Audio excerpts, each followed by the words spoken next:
এই ভিডিওরে আমি Indian পলিটির class 6 discuss করিয়া ফর ওপিএসসি প্রিলিমস। এই ভিডিওরে আমি ফন্ডামেন্টাল ड्यूटीज आउ इमरजेंसी प्रोविजन्स डिस्कस करिवा। तो चलंतु स्टार्ट करिवा। ओके स्क्रीन विजिबल आउ वॉइस ऑडिबल समस्त Yes, sir, properly. ठीक अच्छे। आमे नेक्स्ट देखिबा फंडामेंटल ड्यूटीज। आ फंडामेंटल ड्यूटीज रे आमे जानिचे कि आमर fundamental rights part 3 fundamental DPSP part 4 आ फंडामेंटल ड्यूटीज जोटा सेटा आमर पार्ट 4A राइट। आमर पार्ट 4A हला फंडामेंटल ड्यूटीज। एबे 4A रु तो आमे कोन जानि परचे कि एटा अमेंडमेंट रो आछि। आ आर्टिकल को आर्टिकल 51A आर्टिकल 51 टा कोन था इंटरनेशनल पीस एक्सेट्रा में प्रमोट करबा। आर्टिकल 51A रे फंडामेंटल ड्यूटीज आछि। ए दीटा को ए रु आमे कोन जानि परचे कि एटा ओरिजिनली नथला कॉन्स्टिट्यूशन रे परे एटा कोन हेछि अमेंडमेंट थ्रू रे ऐड हेछि राइट। तो फंडामेंटल ड्यूटीज ए जो कांसेप्ट टा ठीक अछि एटा कोन एटा मते को जेमती फंडामेंटल राइट्स रे आमे स्टेट को रिस्ट्रिक्ट करचे स्टेट रो किछि रेस्पोंसिबिलिटीज रहउची towards the citizen. Similarly fundamental duties रे कोन रहउची सिटीजन्स करो किछि रेस्पोंसिबल रहउची towards the nation towards the constitution. ठीक अछि सिटीजन्स मानकर किछि रेस्पोंसिबल रहउची फंडामेंटल ड्यूटीज रे। ओके तापरे जो फंडामेंटल ड्यूटीज आमे जेमते कथा हले एटा केबे आस्तला एटा 42nd कॉन्स्टिट्यूशनल अमेंडमेंट एक्ट 1976 रे आसिला। ठीक अछि 1976 42nd कॉन्स्टिट्यूशनल अमेंडमेंट एक्ट से थिरे फंडामेंटल ड्यूटीज टा ऐड करा हला। फंडामेंटल ड्यूटीज टा जो ऐड करा हला एटा को कमिटी रिकमेंडेशन रे ऐड करा हला। एटा ऐड करा हला सोरेन सिंह कमिटी तांको रिकमेंडेशन रे। सोरेन सिंह का कमिटी रिकमेंडेशन रे ऐड करा हला। ठीक अछि आउ ए जो कमिटी कोन करथला ए कमिटी 8टा फंडामेंटल ड्यूटीज विषय कहितला। कमिटी 8टा फंडामेंटल ड्यूटीज विषय कहितला किंतु आमे केतडा ऐड कले यस 10टा कर देइथुलु सर। आमे सेतर 10टा करथले। जदी क्वेश्चन आसीबो कि सोरेन सिंह कमिटी एमती आसीनी किंतु ट्रिक करी पारंदी कि सोरेन सिंह कमिटी 8टा कहितले किंतु आमे 11टा फंडामेंटल ड्यूटीज इंसर्ट कलु। तो एटा भूल काहे कि 11 टा आमे जानिचे कि 82nd अमेंडमेंट एक्ट 2002 रे आसिला। तो तम माने हठात एग्जाम रे तरतर हे कि कोन भाबियो कि हां 11टा तो अछि कहि कि टिक मार दे पळे जाई पारो। तो किंतु आमे केतडा ऐड करथले आमे 10टा ऐड करथले। ठीक अछि एटा समझते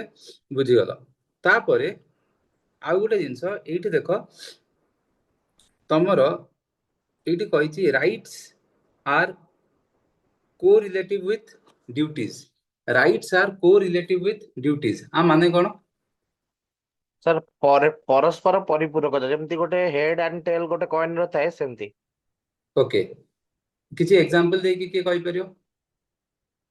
सर एग्जांपल माने जेमती सर आर्टिकल 21A रो 45 सहित रिलेटेड करी कि समान करचती। ओके जनरली आ माने एटा कि एठी आउ गोटे जिंस भी तुम कहबी rights are correlated with duties. ठीक अछि गांधी कहिथिले rights are duties in embryonic form आ माने कोन एम्ब्रियो माने तमे जानिचो एग रो एम्ब्रियो थाए समसे जानिचो ए जिंसटा। ठीक अछि आउ एई एम्ब्रियो रु आगु जाई कि चिकन हबो। ठीक अछि तो कथा हला rights are duties in embryonic form माने ड्यूटीज गुडा छोटो फॉर्म रे राइट्स ए ड्यूटीज गुडा जदी हमें करिबा ताहले समस्त को तांका राइट्स मिलियो। आ मीनिंग हला से rights are duties in embryonic form जदी तमे ड्यूटीज करूचो ताहले तुमको राइट्स मिलियो। एटा हला एम्ब्रियो एटा हला चिकन। ठीक अछि जदी तमे तमरो ड्यूटीज करूचो ताहले तुमको तम राइट्स मिलियो। तो एठी गोटे छोटो एग्जांपल हला लेट से आमे गोटे क्लास रो कथा होतले कि ट्रैफिक सिग्नल विषय रे। भाबो सिंपली गोटे ट्रैफिक सिग्नल अछि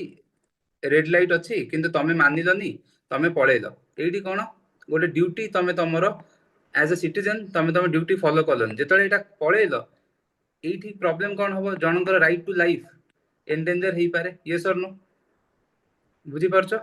कोन कहूजी यस सर यस सर। तो तो एटा हला कोरिलेटिव कि तमे तमर जदी ड्यूटी ठीक से करछो तमको तम राइट मिलि जिवो ठीक अछि एटा हे गला तापरे आमे जेमति एबे कथा हले कि टोटल 10 टा ड्यूटी थिला बट हमर 86 अमेंडमेंट एक्ट रे हमें 11 ड्यूटी भी ऐड करि देछे ठीक अछि एति कि हमें समस्ते बुझी गले तापरे এই जो ड्यूटीज गुड़ा एवढा जस्टिसिएबल कि नाही एवढा नॉन जस्टिसिएबल जेमती डीपीएसपी ता जस्टिसिएबल नुह सेमती ड्यूटीज गुड़ा भी नॉन जस्टिसिएबल ठीक अछि आउ बट एटा आमे कोन करबे पार्लियामेंट किछि लेजिस्लेशन करी कि तमरो एई ड्यूटीज को इंप्लीमेंट करि परियो आउ एमती बहुत गुडे लेजिस्लेशन अछि जोथिरे कि पार्लियामेंट कोन करछि ए जो स्पेसिफिक किछि ड्यूटी अछि ताकू इंप्लीमेंट करिछि ठीक अछि एटा एति कि तमे जानि गलो मेनली क्वेश्चन कोन आसीबो क्वेश्चन आसीबो कि अमेंडमेंट रे को अमेंडमेंट रे आस्तेला को कमिटी रिकमेंडेशन एटा मेनली क्वेश्चन एटा आसीबो आउ कोन आसीबो तमरो जो फंडामेंटल ड्यूटीज अछि से फंडामेंटल ड्यूटीज रु तमरो आउ किछि क्वेश्चन आसी पारिबो तो फंडामेंटल ड्यूटीज जो 11 टा अछि सेटा हमें देखि दबा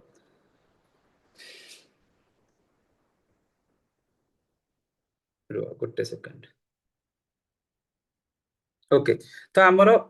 जेमती मु लास्ट क्लास रे कहिथिले तम मानकू 1 सन 2 सु सेही जिनसटा हमें एठी भी यूज करी कि करि परिबा ठीक अछि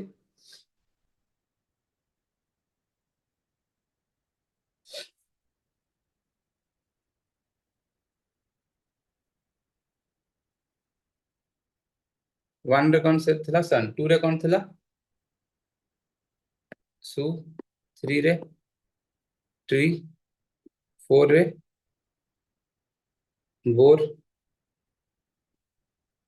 5 रे 5 6 रे स्टिक 7 रे हेवन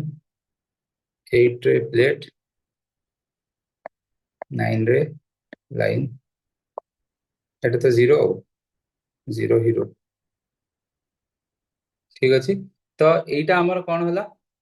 जो क्यू गुड़ा ए क्यू गुड़ा आमे मु लास्ट क्लास रे भी कहिथिली कि ए क्यू को केमती यूज करिया कथा एटा मु कहिथिली ठीक अछि तो सेही हिसाब रे आमे बे देखिबा गोटे गोटे करी कि तो फर्स्ट टा हमरो ड्यूटी रो एटा कोन 51 ए रो स्मॉल ए कोन सर रेस्पेक्ट जो थिला समस्त सब ये रेस्पेक्ट दबा हां ड्यूटी। ठीक अछि कोन हमरो नेशनल फ्लैग नेशनल एंथम एटा तुमको आउ टिके वेग लागि पारे ठीक अछि बट मु कहि दउची जार मन रहइबो ठीक अछि नले तम माने निजर जहा भी बनै कि मन रखियो ठीक अछि नेशनल फ्लैग आउ नेशनल एंथम तो आमे कोन जानचे कि जो 1 रे सन अछि सनराइज होबो ठीक अछि सनराइज होबो आमे स्कूल जीवा स्कूल जाई कि आमे कोन करू आमे स्कूल जाई कि आमे कोन करू आमे प्रेयर करू प्रेयर परे आमे कोन करू नेशनल एंथम गाऊ ठीक अछि नेशनल एंथम गाऊ गोटे सेमती करी मन रखि परियो नले कोन मन रखि परियो कि 1 रे कोन अछि हमर सन तो सन एते जोरे साइन करूची एते अधिका गरम अछि कि हमर जो नेशनल फ्लैग अछि सन एते जोरे साइन कला कि नेशनल फ्लैग रे निया लागिया स्टार्ट हो जाइतला नेशनल फ्लैग रे कोन हला निया लागिया स्टार्ट हो जाइतला तो केमिति भी मन रखि परियो 1 रे सन रे तुम स्कूल उठी की गला सकाळे जाई कि आमे कोन करछे प्रेयर संगे नेशनल एंथम गाउछु नहले सन एते जोरे तार रेज अछि कि फ्लैग उडुथला फ्लैग रे बे निया लागिया स्टार्ट हो जाइतला ठीक अछि एटा थिला 1 सन सेकंड बी रे कोन अछि एटा एटा एई भलिया मन रखियो ए बी सी डी ठीक अछि तो बी रे कोन अछि बी रे के कहइबो बी रे सर चेरिस थिला फ्रीडम स्ट्रगल को जो माने सब चेरिस करछन ताको पई। फ्रीडम हाँ स्ट्रगल रो जो आइडिया गुडा सेटा को हम चेरिश करिया दरकार ठीक अछि हाँ चेरिश करे and follow the noble ideas जोड़ा इंस्पायर करथला हमर नेशनल स्ट्रगल को अबिका मते को कि आमे कोन फॉलो करू अन्य मानकर जो माने भलो काम करथानी तांकर फुट स्टेप्स फॉलो करथौ आमे कोन फॉलो करथौ तांकर फुटस्टेप्स फॉलो करथाउ से माने जो रास्ता देखै थांती आमे सेही रास्ता रे चली की जाऊ से रास्ता रे केम चली जिबा खाली पादे रे चली की जिबानी जोता पिंधि की जिबा टू सु सु रे आमे कोन करिवु फॉलो द नोबल आइडियल तो नोबल आइडिया फॉलो करी आमे केमतिया फॉलो करू आमे जोन भलो करंती तांकर फुटस्टेप्स फॉलो करू आउ आमे जेतल तांको फॉलो करिवु आमे केमति फॉलो करिया जोता पिंधिया तांको फुटस्टेप्स आमे फॉलो करी करी जिबा ठीक अछि तापरे 3 ट्री पुणी मु कहबी कि एटा तुम बेसी ये लागियो तो मु एटा कहूनी आगु जिबा 4 बोर बोर माने एटा को बोर मु कहितली एटा मु कहितली कि जो बारा वाला जो घुसुरी वाला जो जंगली घुसुरी एटा सेही बोर ठीक अछि 4 रे कोन अछि कि कहि परियो ନ୍ୟାସନାଲ ସର୍ଭିସ ପାଇଁ ସାର୍ नेशनल सर्विस जेतेबेले तुमको डका हबो तमे जाई कि नेशनल सर्विस दबो ठीक अछि मु एटा केमते भाबितली कि इंडिया वॉर रे अछि ठीक अछि इंडिया वॉर रे अछि एबे तो इंडिया वॉर रे अछि एबे कोन होउची कि सबु जेतिक लोक थिले एबे सबु लोकन को एडल्ट्स मान को समस्त को डका ही कि आस तमे वॉर रे फाइट करियो ठीक अछि एबे कोन होइची इंडिया रो अवस्था बहुत खराब आउ लोक भी नाहंदी फाइट करिया पई ठीक अछि एबे कोन होउची आमे देखुचे कि गोटे बोर माने गोटे घुसुरीटे सी कौन करती पार्टी रे AK-47 धरिकी दौड़ी दौड़ी बॉर्डर पाखु आस देखो मु एमती एब्स्ट्रैक्ट वे रे मन रखिछि मोर मन रहिछि मु जानिछि भल लागियोनी कि जे मन रखि परियो रखि दबो तो बोर कोन सी गोटे AK-47 पार्टी रे धरिकी बॉर्डर पाखु को दौड़ी दौड़ी आसुछि काहे कि टू रेंडर नेशनल सर्विस मु जो कथा कहली कि तुमको मन रखिबार अछि कि 4 रे बोर आ बोर जतल मन रखियो तुमको इमेजिन करो कि गोटे बोर्टे AK-47 धरिकी दौड़ दौड़ी जाउची बॉर्डर पाखु तो सेइथुर तुम मन पड़ियो हां नेशनल सर्विस से दबाकू जाउथिला ठीक अछि 5 रे कोन अछि के कहबो माने ई रे ବ୍ରଦରହୁଡ୍ ସାର୍ ଥିଲା ब्रदरहुड ठीक अछि एबे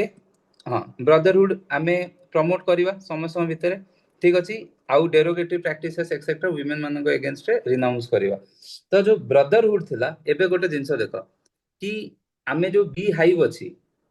सेटा मु जेमति लास्ट क्लास कहितली सेटा कोन पूरा एमती लागी लागी लागी लागी थाए राइट एन लागी लागी थाए समस्ते मिसी की थांती समस्ते मिसी की थांती जेतले समस्ते मिसी की थिबे एटा कोन एटा जणा पड़छि कि सेमाने समस्ते मिसी की रहउचंती and that is leading to brotherhood that is leading to brotherhood जो बी हाइव अछि सेटा कोन एमती पूरा बहुत छोट छोट छोट छोट कोन एटा एमती मिसी की थाए आ सेइटू आमे कोन जानुचे कि एटा कोन प्रमोट करछि एटा ब्रदरहुड को प्रमोट करछि बुझाला समस्त को यस तापरे 6 रे कोन अछि तमरा 6 रे अछि स्टिक आ मते कुआ 6 रे एठी कोन अछि କଲଚର ହଁ composite Preserve heritage heritage. Culture ହେଇଗଲା हां प्रिजर्व करिवा हमरो हेरिटेज कंपोजिट कल्चर तमन मन अछि 46 रे कोन थिला Sir, ସେଇଟା ବି heritage ଉପରେ ଥିଲା। ହେରିଟେଜ ନା ସେଠି ହେରିटेज ନଥିଲା ସାର୍ ୱାଇଲ୍ଡ ଲାଇଫ ପ୍ରୋଟେକ୍ସନ ସେଇଟା ଯୋଉ ତ ନାଇଁ ନାଇଁ 46 रे sir SC ST SC ST ହଉ ସାର୍ ସାର୍ इंटरेस्ट को प्रमोट करिया पई थिला जेतले एससी एसटी को इंटरेस्ट काहे कि हम केमति प्रमोट करथले मु कहली कि जदी भाबो से माने वल्नरेबल सेक्शन थिले तांकू डिस्क्रिमिनेशन कराउतला केही भी आसिले हम कोन करिया बाडी धरि कि ठिया हिथिबा बाहरे कि जे भी आसीबो आंकू माने किछि भी माने डिस्क्रिमिनेशन पई कि हरान करिया पे बाहर समसे बाडी धरि ठिया हिथे तांकू बाडीबे ठीक अछि सिमिलरली एबे हमकु कोन प्रिजर्व करियर अछि हमर हेरिटेज हमर कल्चर हमकु प्रिजर्व करियर अछि आउ जेतला हमकु हम हेरिटेज हम कल्चर जे भी हम हेरिटेज कि हम कल्चर को कोन करिवो डिसरिगार्ड करिवो कि केही भी आसे कि हम कल्चर को डाइल्यूट करिया को ट्राई करिवो हम कोन करिवा हमें बाडी धरि कि ठिया हिथिबा स्टिक धरि कि ठिया हिथिबा कि जे भी हम कल्चर को डाइल्यूट करिया को ट्राई करिवो कि डिसरिगार्ड करिया ट्राई करिवो हम बाडी धरि कि तांकू बाडेवा कि अटकेबा ठीक अछि ओके नेक्स्ट हला 7 रे कोन हेवन ठीक अछि 7 रे हेवन मते को एठी जी रे कोन अछि environment to protect the environment to protect and improve हमरो एनवायरनमेंट फॉरेस्ट रिवर लेक तमे भी मते गोटे कथा को कि जदी एबे आमे हमरो कोन करिया हम एनवायरनमेंट को बहुत भलो से प्रोटेक्ट करिया हमर फॉरेस्ट बहुत अधिका हो लेक्स बहुत अधिका हो रिवर्स भी बहुत भल से फ्लो कर वाइल्ड लाइफ रही सका उठुच तुमको कोईली शब्द शुभुची सब बढ़िया पानी झरणा साइड रू बहुची तुमको से साउंड होची will it not feel like heaven on earth yes और नो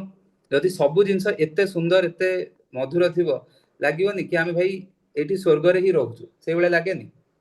राइट जेमती तमे एठी की जदि पळेइबो केरला केरला को कोन कोंदी गॉड्स हेवन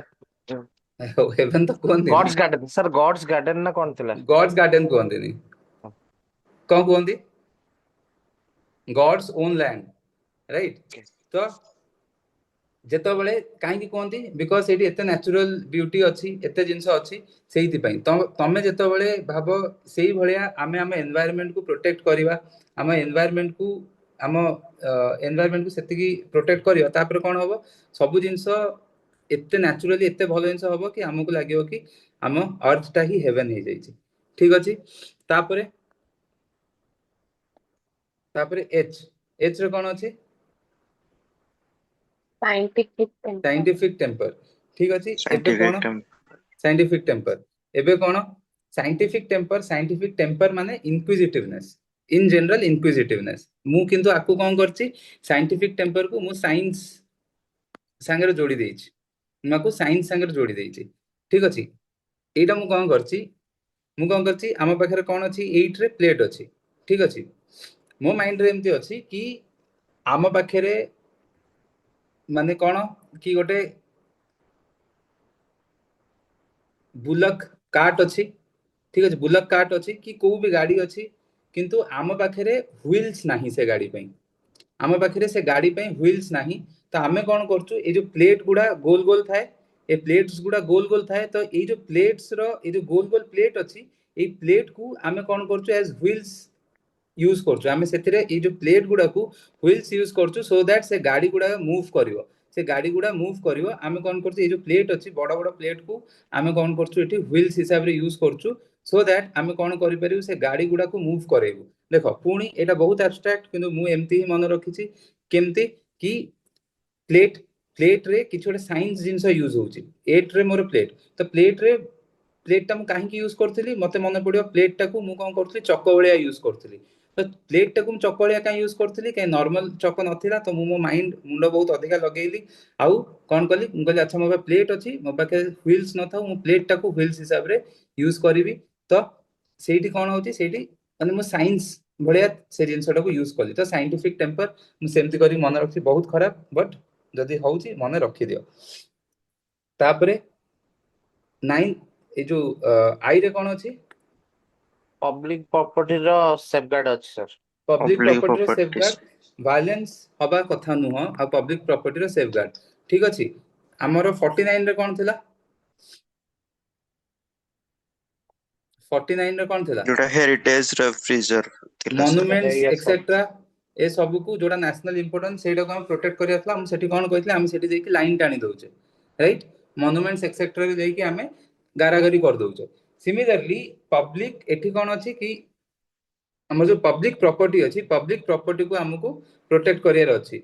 आमे कोन करते पब्लिक प्रॉपर्टी रे सेही लाइन ही टाणी दउचे पब्लिक प्रॉपर्टी रे लाइन टाणी दउचे public property in the sense एठी बस भी हेई पारे कि तमरो को भी पब्लिक बिल्डिंग किछि भी हेई पारे तो आमे कोन करते पब्लिक प्रॉपर्टी रे लाइन टाणी दउचे गारी दउचे खराब कर दउचे तो आमे ताकू कोन करते सेफगार्ड करूने ठीक अछि आ सेही थ्रू तमे मन रखियो कि सेफगार्डिंग पब्लिक प्रॉपर्टी एइथिरे अछि काहे कि आमे लाइन को टाण दउचे पब्लिक प्रॉपर्टी रे टाण दउचे बस गारी दउचे भांगी दउचे तो सेही जिंसटा तमे लाइन रू मन रखियो कि लाइन रे आमे कोडी लाइन टाणुचे पब्लिक प्रॉपर्टी रे लाइन टाण दउचे आ ताकू सेफगार्ड करूने ठीक अछि तापरे मते कुओ एठी जे रे कोन थिला ये मु भूल करली A B C D E F G H I हां जे रे कोन अछि एक्सीलेंस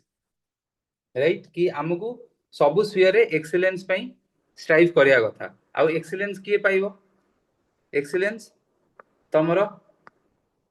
जे एक्सीलेंट सब स्फीयर रे एक्सीलेंट हे गला से कोन हे गला से हीरो हे गला सुपर हीरो हे गला ठीक अछि तो सेमति करी कि तमे एटा मन रखि परिबो कि स्ट्राइव टुवर्ड्स एक्सीलेंस जीरो रे हिरो माने तमर एठी जीरोटा माने मोर 10 जे हबो ठीक अछि जीरो रे हिरो आउ एटा टुवर्ड्स एक्सीलेंस ठीक अछि आ लास्ट टा तमे सेमति मन रखियो 86 कॉन्स्टिट्यूशनल अमेंडमेंट एक्ट रे लास्ट ऐड हेछि तो एठी कोन हेछि कि पेरेंट्स माननकु गोटे ड्यूटी दिया हेछि कि they should provide opportunities for education of their child ठीक अछि सेटा तमे निजे मन रखियो कि 86th अमेंडमेंट रे ऐड हेछि तो 86th अमेंडमेंट रे फंडामेंटल राइट्स रे अमेंडमेंट हेछि डीपीएसपी रे अमेंडमेंट हेछि आउ तमरो फंडामेंटल ड्यूटीज ए तीनटा जाकरे तमर कोन करा हेछि अमेंडमेंट हेछि बुझाला समस्तन को एटा तो एटा सर जेटा आउथरे कहबे जेटा आमर कोन strive for excellence in all spheres ठीक अछि strive for excellence in all spheres तो जीरो रे आमे कोन रखिचे 10 एटा जेटा 10 जीरो रे आमर हीरो अछि तो जे सब फील्ड रे एक्सीलेंट हबो से हीरो ही जीवनी बुझी परलो तो एटा आमर थिला fundamental duties okay so next एटा बहुत इंपोर्टेंट चैप्टर ठीक अछि इमरजेंसी प्रेसिडेंट ए दीटा का चैप्टर तो हमर बहुत इंपोर्टेंट चैप्टर तो इमरजेंसी प्रोविजंस को पार्ट रे अछि पार्ट 18 ऑफ द कॉन्स्टिट्यूशन रे इमरजेंसी प्रोविजन अछि आर्टिकल्स 352 रु 360 ठीक अछि 352 रु 360 रे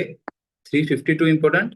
355 इंपोर्टेंट 356 इंपोर्टेंट 360 इंपोर्टेंट आउ गोटे आ संगे रिलेटेड गोटे जिंस 365 तो एई जो पांचटा आर्टिकल एई पांचटा हला बहुत इंपोर्टेंट ठीक अछि एग्जाम पे तो एबे हम देखिबा कि हो मते फर्स्ट कथा कहलो कि इमरजेंसी को कॉन्स्टिट्यूशन रो आछि German Germany German Weimar constitution of German Weimar constitution रो आउ No, की it's कहउछ Government of India Act 1935. Government of India act 1935 रो ओके गुड आसीची गवर्नमेंट ऑफ इंडिया एक्ट 1935 आ बहुत पिला एया भूल करंती कि एटा वेमार कॉन्स्टिट्यूशन ऑफ जर्मनी रो आछि वेमार कॉन्स्टिट्यूशन ऑफ जर्मनी रो कोन आछि कि हमरो इमरजेंसी टाइम रे जो फंडामेंटल राइट्स सस्पेंड हुए एटा भलो से डिफरेंस टा जानो इमरजेंसी टाइम रे जो फंडामेंटल राइट्स टा सस्पेंड हुए सेटा हमें जर्मनी कॉन्स्टिट्यूशन रे उठेइछु किंतु आमर जो इमरजेंसी प्रोविजंस टा सेटा गवर्नमेंट ऑफ इंडिया एक्ट 1935 रो आछि बुझाला समस्त को clear yes sir clear yes sir yes এই জিনিসটা ভালসে মনে রাখো কি আমার যে এমার্জেন্সি প্রভিজন আছে সেটা গভর্নমেন্ট অফ ইন্ডিয়া অ্যাক্ট 1935 রু আসছে ঠিক আছে কিন্তু जो प्रोक्लेमेशन ऑफ माने इमरजेंसी प्रोक्लेमेशन रे जो राइट्स गुडा को आमे जो सस्पेंड कर दो सस्पेंशन ऑफ फंडामेंटल राइट्स जोडा हुए सेटा वेमर कॉन्स्टिट्यूशन रु आछे ठीक अछि एटा हला डिफरेंस ठीक अछि आउ तापरे एटा तमन को कहया दरकार नै कि फेडरल स्ट्रक्चर टा यूनिटरी स्ट्रक्चर हे जाय एक्सेट्रा एगुडा कहया दरकार नै आर्टिकल 352 रे कोन अछि हमरो नेशनल इमरजेंसी जोडा कि emergency due to war external aggression आउ आर्म्ड रेबेलियन ठीक अछि आ विषय डिटेल रे देखिबा हेबे वॉर एक्सटर्नल एग्रेशन आउ आर्म्ड रेबेलियन सेटा है हमरो नेशनल इमरजेंसी आर्टिकल 356 टा कोन कि देखो कॉन्स्टिट्यूशन रे कोठी नेशनल इमरजेंसी की प्रेसिडेंस रूल एसब जिंस लिखा है ठीक अछि एटा कोन एटा पॉपुलरली ता ना सेमति दिया आइछि एटा कोन लिखा आइछि emergency due to war external aggression or armed rebellion सेटो हम कोन कहउछे नेशनल इमरजेंसी सेमति due to failure of constitutional machinery in the state सेटा हम कोन कहउछे प्रेसिडेंस रूल ठीक अछि तापरे आर्टिकल 360 टा कोन financial emergency due to set to financial stability आउ गोटे जिंस मन रखथियो कि आर्टिकल 360 टा केते थरो हमरो माने इंपोज हेइनी सर केबे फाइनेंशियल इमरजेंसी केबे हेइनी ओके तो आर्टिकल 360 टा आजि जाए केबे भी हमरो इंपोज करा हेइनी ठीक अछि आर्टिकल 352 और 356 हेइछि तो फर्स्ट हमें आर्टिकल 352 देखिबा तो 352 रे कोन अछि कि प्रेसिडेंट डिक्लेयर्स वॉर माने इमरजेंसी को ग्राउंड्स रे वॉर हला एक्सटर्नल एग्रेशन हला कि आर्म्ड रेबेलियन हला ठीक अछि एई तीनटा ग्राउंड्स रे प्रेसिडेंट कोन करि परिबे तमर नेशनल इमरजेंसी इंपोज करि परिबे ठीक अछि ए जो आर्म्ड रेबेलियन ता आगरु नथिला आ जगह रे कोन थिला आ जगह रे थिला internal disturbances But internal disturbances was a very vague term. Internal disturbance गोटे very vague term थिला एटा आर किछि प्रॉपर डेफिनेशन नथिला माने कुआ होता कि तमे कोउटा को इंटरनल डिस्टर्बेंस बोली मानिबो माने गोटे प्रोटेस्ट होउची ठीक अछि लोक रोड ब्लॉक करी ठिया छथि सेटा इंटरनल डिस्टर्बेंस कि गोटे लोक लेट से गोटे लीडर को जावडा मारला सेट झगड़ा वगड़ा गेला इज दैट इंटरनल डिस्टर्बेंस कि इंटरनल डिस्टर्बेंस ता कोन तो सेटा एते वेग थिला आ से ए जो जिनसटा एते वेग थिला बेली इंटरनल डिस्टर्बेंस ता एबे कोन एटा को केबे भी मिसयूज करी हेतांदा এই जो वर्ड टाकू केबे भी मिसयूज करिकी कोन करथांदे नेशनल इमरजेंसी लगे दिथांदे कारण आरो किछि प्रॉपर डेफिनेशन नथिला तो कोन करथांदे नेशनल इमरजेंसी लगे दिथांदे तो सेहिति पई 44th इमरजेंसी रिलेटेड गोटे जिनस कहूची जतिक इमरजेंसी रिलेटेड रे भलो जिनस देखिबो मोस्टली सब 44th कॉन्स्टिट्यूशनल अमेंडमेंट रे हिची ए तुमको लागिला ए जिनसटा भलो करिवो हमरो ताहले सेटा 44th कॉन्स्टिट्यूशनल अमेंडमेंट रे आस्थियो ठीक अछि तो जो इंटरनल डिस्टर्बेंस थिला सेटा को चेंज करके 44th अमेंडमेंट एक्ट रे ताकू कोन करथले आर्म्ड रेबेलियन ताकू कोन करा हेला आर्म्ड रेबेलियन ठीक अछि एटा चेंज करा हेतला एबे हमें कोन देखले war external aggression or armed rebellion war तो समसे बुझिलो एक्सटर्नल एग्रेशन पाई जो इमरजेंसी लागे सेटा को हमें एक्सटर्नल इमरजेंसी भी कहू आ आर्म्ड रेबेलियन पे जो इमरजेंसी ता लागे सेटा को हमें इंटरनल इमरजेंसी भी कहू ठीक अछि आर्म्ड रेबेलियन पे जोटा इमरजेंसी लागियो सेटा को हमें इंटरनल इमरजेंसी भी कहू ठीक अछि जेतो बेले हमरो समझे जानि छो नेशनल इमरजेंसी 1975 रे लागितला एबे संविधान हत्या दिवस हिसाब रे भी सेटा को पालन करछन जहा भी तो 1975 रे जेतो बेले इमरजेंसी इंपोज करिया गले सेतो खान देखिले कि ऑलरेडी इमरजेंसी इंपोज हेकी अछि कोटा 1971 टाइम रु इमरजेंसी इंपोज हेकी अछि सेटा रिवोक हेई नथिला तो सेथि पई से माने कोन कहले ओटा अमेंडमेंट नै कि आसिले 38 अमेंडमेंट जो थरे से माने कहले कि जदी भी ऑलरेडी गोटे इमरजेंसी लागि के अछि डिफरेंट प्रोक्लेमेशन माने आउ को ग्राउंड रे लगेई हबो माने ऑलरेडी गोटे इमरजेंसी अछि लेट से सेतो बेले वॉर की एक्सटर्नल एग्रेशन रु इमरजेंसी थिला तो से माने कहले कि जदी ऑलरेडी गोटे ग्राउंड रे इमरजेंसी लागि जी आमे कोन कर परिबो आउ गोटे ग्राउंड रे भी इमरजेंसी आनी परिबो आगुरु गोटे थाउ कि न थाउ आमे गोटे इमरजेंसी आनी परिबो तो सेही हिसाब रे सेहिति पई ताने कोन करथले 38 अमेंडमेंट एक्ट नै कि आसीथिले तापरे 42nd कॉन्स्टिट्यूशन अमेंडमेंट एक्ट रे आउ गोटे अमेंडमेंट कले ना कोन कि जब माने जो हमर जो इमरजेंसी टा आसीबो सेटा तमरो पूरा देश सारा लागि पारे कि देशर गोटे को छोट पार्ट रे भी आमे लगेई पारु सेटा 42nd कॉन्स्टिट्यूशन अमेंडमेंट रे आसला किंतु पुणी एई दीटा रे एते किछ क्वेश्चन बनेनी मु खाली एटा जणाया पे तो मु कहली बट एई दीटा रो बेसी किछ क्वेश्चन केबे समझे आसेनी कि गोटे थिल माने स्पेशली एई पार्ट रे कि एंटायर कंट्री रे भी लगेई हबो कि को पार्ट रे भी लगेई हबो गोटे थिला आ गोटे लगेई हबो बेसी क्वेश्चन आसेनी बट तमे जानि थाओ एटा जो मु ऊपर कहितली कि हमर जो आर्म्ड रेबेलियन आसिला एटा आगुरु इंटरनल डिस्टर्बेंस हिला सेटा को हमें 44th कॉन्स्टिट्यूशन अमेंडमेंट रे ताको हमें आर्म्ड रेबेलियन कर देलु ठीक अछि एबे मते कुआ कि हम कॉन्स्टिट्यूशन रे कैबिनेट कोडी मेंशन हेछि कैबिनेट वर्ड ता ନାଇଁ ସାର୍ कैबिनेट मेंशन हेइनी ହେଇଛି ସାର୍ ହେଇଛି कोडी हेछि ହେଇଛି କୋଉଠି ହେଇଛି ମନେ ନାହିଁ କିନ୍ତୁ ହେଇଛି ओके तो देखो ओरिजिनल कॉन्स्टिट्यूशन रे हमर कैबिनेट रो वर्ड मेंशन नथिला किंतु जेतबळे हमर नेशनल इमरजेंसी जेतबळे लागि गेला 1975 रे तापर जो जनता गवर्नमेंट आसिले से माने 44th अमेंडमेंट रे कोन कले कि तमे गोटे जिंस जानिथिबो कि जो फर्स्ट इमरजेंसी लागितला सेतबळे कोन कराइतला सेतबळे तमर जो प्राइम मिनिस्टर थिले से डायरेक्टली प्रेसिडेंट को कहले कि ऑर्डर एक्सेप्ट करो पास कर दियो प्रेसिडेंट कोन कले इमरजेंसी इंपोज कर दले ठीक अछि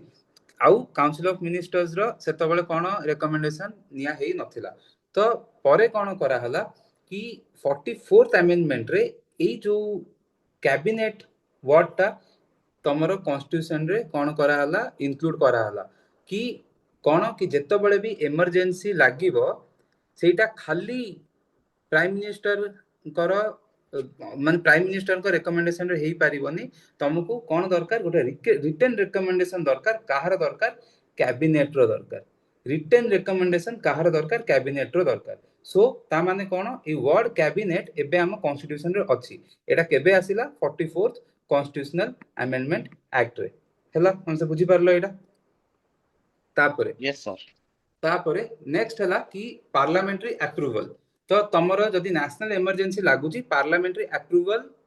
केते दरकार ओरिजिनल कॉन्स्टिट्यूशन रे 2 मास थिला किंतु 1975 रे जो अवस्था हला तापरे समस्त जानले 2 मास रे एमाने पूरा देश गिली जिवे सेथि पई कोन करा हला सेटा को रिड्यूस करिकि 1 मंथ कर देले सेटा को रिड्यूस करिकि ओरिजिनली सब जाक 2 मंथ्स ही थिला किंतु परे कोन हला ताको रिड्यूस करिकि 1 मंथ करा हे गला जेतोले 1 मंथ करा हे गला एटा कोन करा हला कि एई 1 मंथ भितरे एई जो 1 मंथ करा हला माने एई जो 30 डेज भितरे तमर कोन करा हबो जदी लोकसभा डिसॉल्वड अछि ताले 30 डेज भितरे राज्यसभा एटलीस्ट अप्रूव कर दवा कथा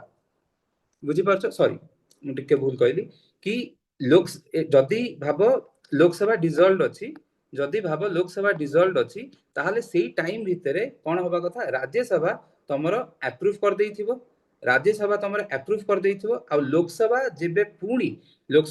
पुणी सम्मान हेबो लोकसभा जेबे पुणी बसिबो सेतो बळे 30 डेज भितरे तारो जेबे लोकसभा सिटिंग हबो तार 30 डेज भितरे लोकसभा को सेटा कोन करेर अछि अप्रूव करिवार अछि माने हमर ओरिजिनली कोन थिला 2 मंथ्स थिला ठीक अछि तापर कोन हला सेटा को कमे कि 1 मंथ कर देले कि 1 मंथ भितरे पार्लियामेंट्री अप्रूवल दरकार किंतु जदी एई टाइम रे लोकसभा डिसॉल्व थिबो कोन हबो जदी एई टाइम रे लोकसभा डिसॉल्व थिबो ताहले मीन टाइम रे राज्यसभा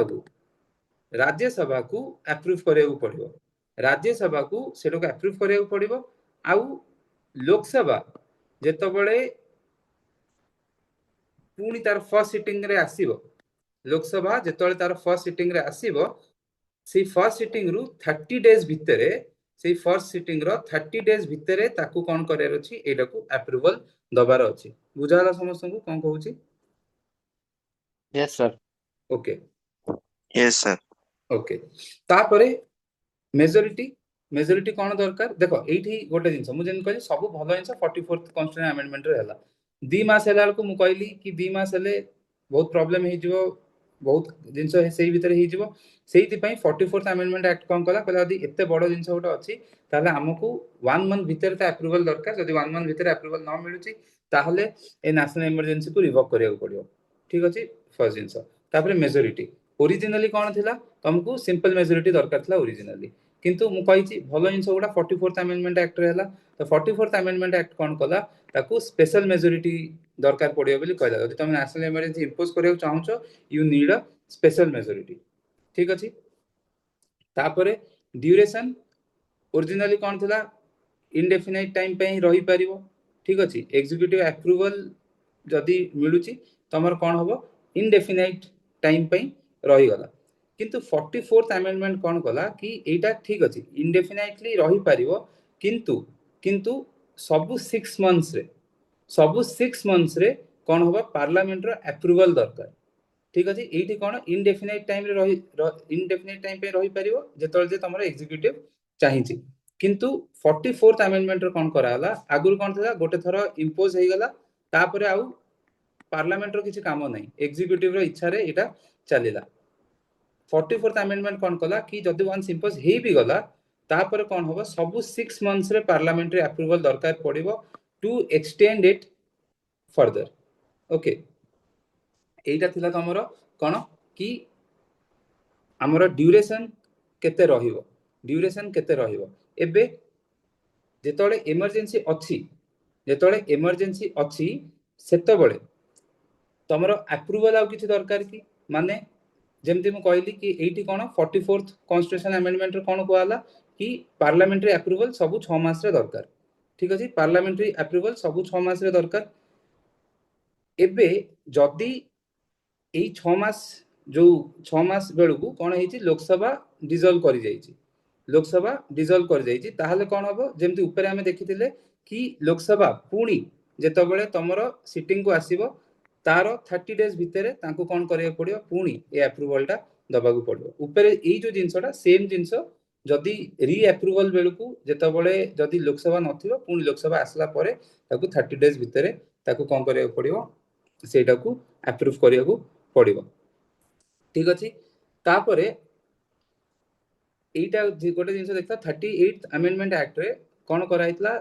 ଯୋଉ ଏମର୍ଜେନ୍ସି ଯୋଉଟା ଇମ୍ପୋଜ କରାହଉଥିଲା ସେଟା ଜୁଡିସିଆଲ ରିଭ୍ୟୁ ରୁ ଇମ୍ୟୁନ କରାଯାଇଥିଲା କି ଜୁଡିସିଆଲ ରିଭ୍ୟୁ ହେଇପାରିବନି ନ୍ୟାସନାଲ ଏମର୍ଜେନ୍ସି ଉପରେ କିନ୍ତୁ 44th amendment ରେ କଣ କରାହେଲା ଏଇ ଯୋଉ ପ୍ରୋଭିଜନ ଟା ଥିଲା ଏଇଟାକୁ ହଟେଇ ଦେଲେ 44th amendment ରେ ଏଟାକୁ ହଟେଇ ଦେଲେ ନା କଣ ନା ଜୁଡିସିଆଲ ରିଭ୍ୟୁ କରି ହବ ଏମର୍ଜେନ୍ସି ରେ ଆଉ ମିନର୍ଭା ମିଲ୍ସ କେସ ରେ ବି ସୁପ୍ରିମ କୋର୍ଟ କହିଲେ କି ଆମେ ଯୋଉ ଗ୍ରାଉଣ୍ଡ ରେ ଲାଗିଛି